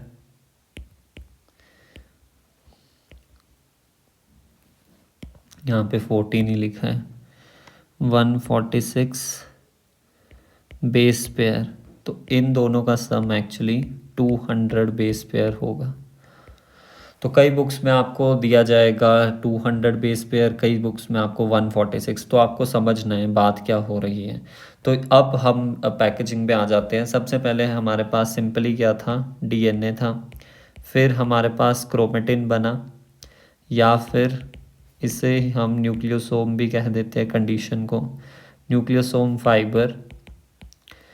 ये हमारे पास सोलेनॉइड बना, ये सुपर सोलेनॉइड बना। फिर हमारे पास क्रोमेटिड बना, एंड देन हमारे पास क्रोमोसोम बना। रिमेंबर, जो आपके पास डीएनए था वो कितनी विड्थ थी उसकी, बी डीएनए की 2 नैनोमीटर थी, राइट। फिर जो न्यूक्लियोसोम है, न्यूक्लियोसोम अगर आप एक न्यूक्लियोसोम की विड्थ देखें, रिमेंबर वो मैंने आपको बताई नहीं, वो 11 से 14 नैनोमीटर वाइड होता है, वाइड। या फिर कई बुक्स में 10 नैनोमीटर करके भी दिया होगा। तो ये हो गया 10 नैनोमीटर की विड्थ इसकी। फिर सोलेनॉइड जो है,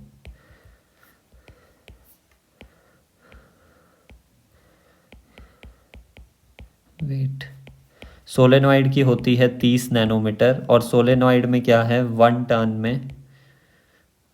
टर्न में 6 न्यूक्लियोसोम आएंगे। ये आपके पास 6 न्यूक्लियोसोम हैं पर turn.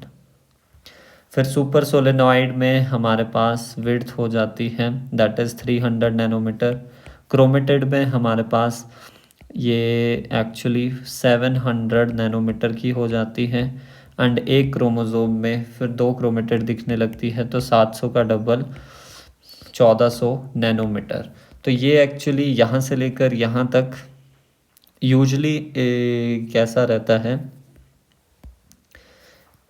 Usually DNA is present in chromatin form.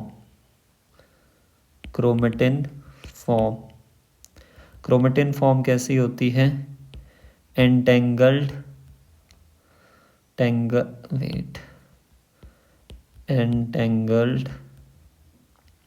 Indistinct, कुछ क्लियर नहीं होता, मास ऑफ फाइबर होता है, मास ऑफ फाइबर ऐसे प्रेजेंट होगा, ठीक है। This is the chromatin present in interphasic cell, यानी जो ग्रोइंग सेल है, अभी डिवाइड नहीं हो रहा, नॉन डिवाइडिंग सेल, उसमें क्रोमेटिन की फॉर्म में रहता है। बट जैसे जैसे सेल को डिवाइड होना है, एज G1 से गया S से G2, फिर आपके पास M फेज में गया, तो ये तो पूरा हो गया इंटरफेज। स्टेज एडवांसेस, जैसे जैसे स्टेज एडवांसेस होती है, coiling of DNA advances,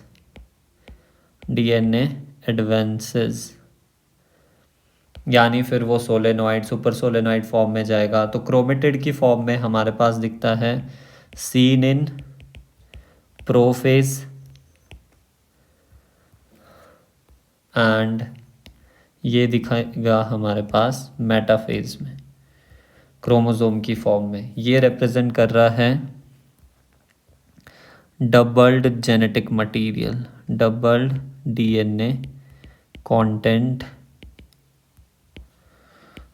content जो आपके पास डबल हुआ है इन दी S फेज। तो आई थिंक आपके पास पैकेजिंग ऑफ DNA में हमने सब कुछ यहाँ पे डिस्कस कर लिया है। और यहाँ पे एक और चीज़ लिख देता हूँ, अगर आप क्रोमेटिन की कॉम्पोजिशन देखें, सारा यहाँ पे मैस्ड अप हो गया, बट आप समझ जाना अब क्या चीज़, समझ तो आपको आ गया ना, बेशक एक ही पेज में मैंने लिख सब कुछ दिया है।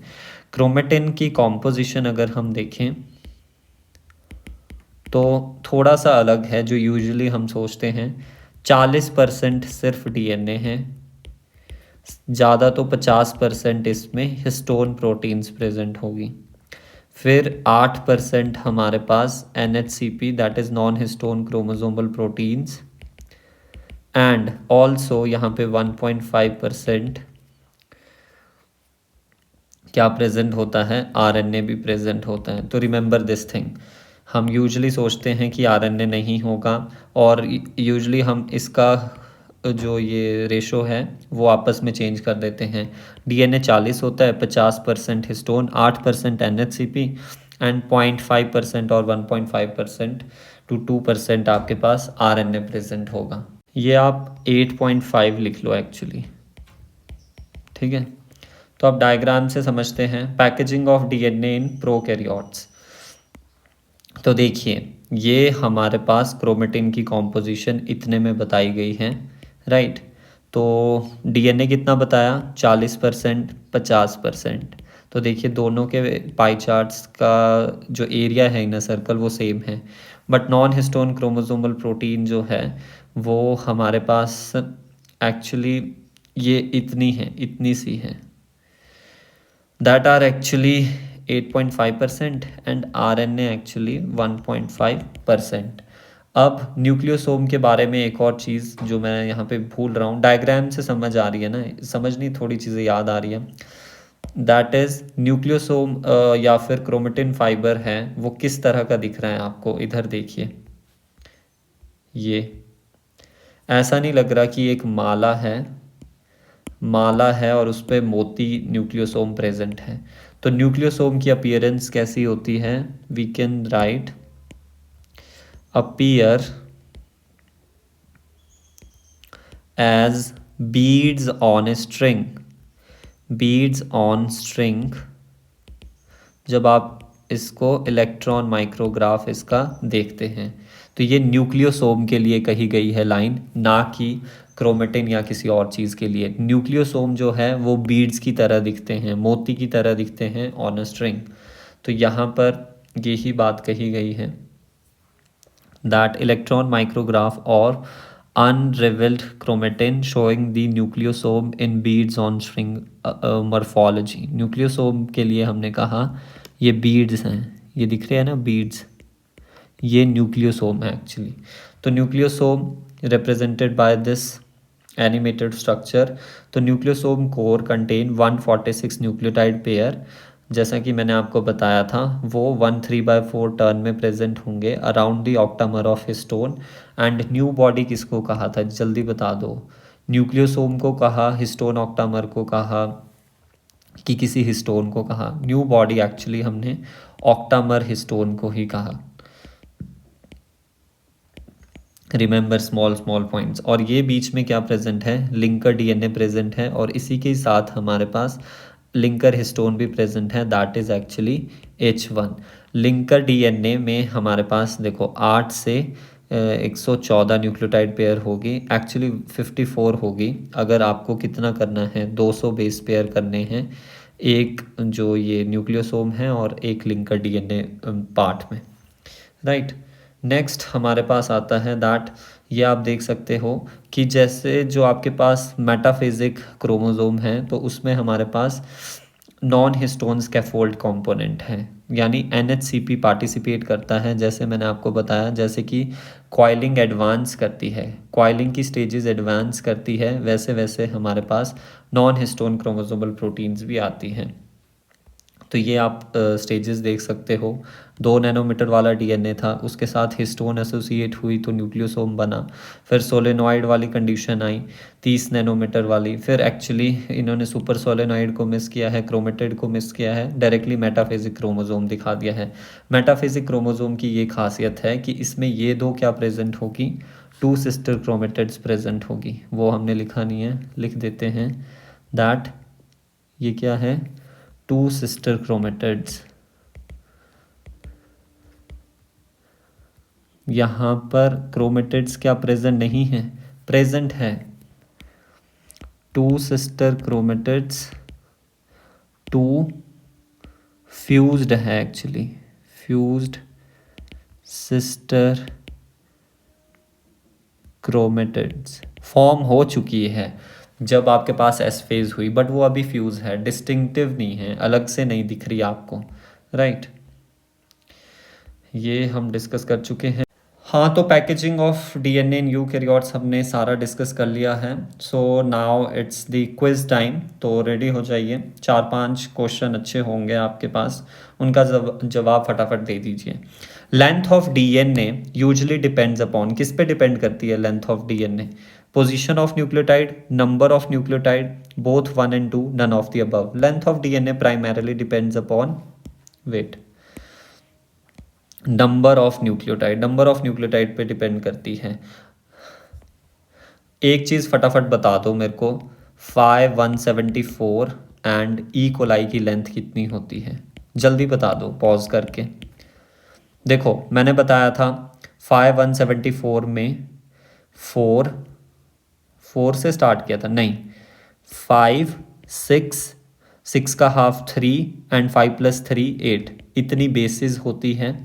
बेस पेयर क्यों नहीं लिखा? बिकॉज सिंगल स्ट्रैंडेड डीएनए होता है। ई कोलाई में क्या बताया था? 4 5 6 × 10⁶ बेस पेयर, यहाँ पे 5 की जगह पॉइंट लगाना था। आई होप आपको याद हो गया होगा। Nitrogenous bases are linked to sugars, nitrogenous bases sugar के साथ किससे लिंक्ड होगी और शुगर फॉस्फेट के साथ किससे लिंक्ड होगी? जल्दी जल्दी बता दो। ये होती थी एन ग्लाइकोसाइडिक बॉन्ड से एंड ये होती थी फॉस्फोएस्टर बॉन्ड से। और ये भी चीज़ बता दो कि adjacent nucleotides, nucleotide 1 and nucleotide 2 आपस में किसके साथ कैसे जुड़ी होगी? ये बताओ। ये हमें पता है फॉस्फोडाइएस्टर बॉन्ड के साथ जुड़ी होगी। तो nitrogenous bases are linked to sugar by N glycosidic bond. और फिर जो स्ट्रक्चर बनता है वो क्या बनता है? That are actually nucleoside. Nucleoside is formed actually. फिर nucleoside is formed when the, अगला क्वेश्चन वो ही है, when the nitrogenous bases are linked to, किससे लिंक्ड होगी? ऑब्वियसली वो किससे लिंक्ड होगी? शुगर के साथ। This is the sugar moiety linked with first carbon. And ये फटाफट बता दो, साथ साथ मैं और क्वेश्चन भी ले रहा हूँ। नाइट्रोजिनस बेसिस कौन सा? अगर प्यूरीन होगा तो कौन सा कार्बन? पिरिमिडीन होगा तो कौन सा नंबर ऑफ एटम? प्यूरीन होगा तो बताया है नाइट्रोजन 9th, और पिरिमिडीन होगा तो nitrogen 1st। Next question, what is the difference between adenosine and deoxyadenosine? Adenosine and deoxyadenosine both are what? क्या है दोनों? न्यूक्लियोसाइड और न्यूक्लियोटाइड। न्यूक्लियोसाइड बताया था, बट एक में आपके पास राइबोज शुगर है एंड एक में आपके पास डीऑक्सीराइबोज शुगर है। तो ये क्या है? किसका डिफरेंस है? शुगर का डिफरेंस है। प्यूरीन एंड फॉस्फेट का कोई डिफरेंस नहीं है। प्यूरीन तो इसमें कौन सी प्रेजेंट होगी? एडिनाइन होगी, दोनों में प्रेजेंट, बोथ में। फॉस्फेट भी दोनों में प्रेजेंट होगा। फिर DNA polymer has free phosphate moiety at A of ribose sugar and B at the other end of ribose sugar. क्या बोला है? Wait. A DNA polymer has a free phosphate moiety at A of ribose sugar and B at other end of ribose sugar. तो देखो free phosphate group कहाँ present होता है? ये fill in the blanks है। फ्री फॉस्फेट ग्रुप होता है 5' and पे, एंड बी हो जाएगा हमारे पास dash at the end of ribose sugar, that is 3' OH। तो देख लो ऐसा कहाँ पे मिल रहा है? 5' एंड 3' OH। तो ये अच्छा क्वेश्चन था, थोड़ा कंफ्यूज करने वाला। Which additional group is present at 2' position of the ribose sugar in RNA। Ribose and deoxy ribose में डिफरेंस क्या है, पहले ये बता दो फटाफट से। राइबोज में सेकंड कार्बन पे OH होता है और डीऑक्सी राइबोज पे सिर्फ हमारे पास क्या प्रेजेंट होता है, H प्रेजेंट होता है, डीऑक्सी राइबोज। तो आंसर हो जाएगा OH। नेक्स्ट है इरविन चार्गफ स्टेटेड, 5 तो नहीं है, काफ़ी ज़्यादा ही क्वेश्चन है। Stated that for double stranded DNA the ratio between adenine and thymine and guanine and cytosine is, किस किस के बीच बोल रहे हैं, constant and equals to 1, adenine and thymine and guanine and cytosine के बीच कैसी होगी, constant and equal to 1, constant and equal to 1.5, not constant at all. तो यही है चार्गफ रूल, तो यही था ना, G+C इज इक्वल्स टू 1।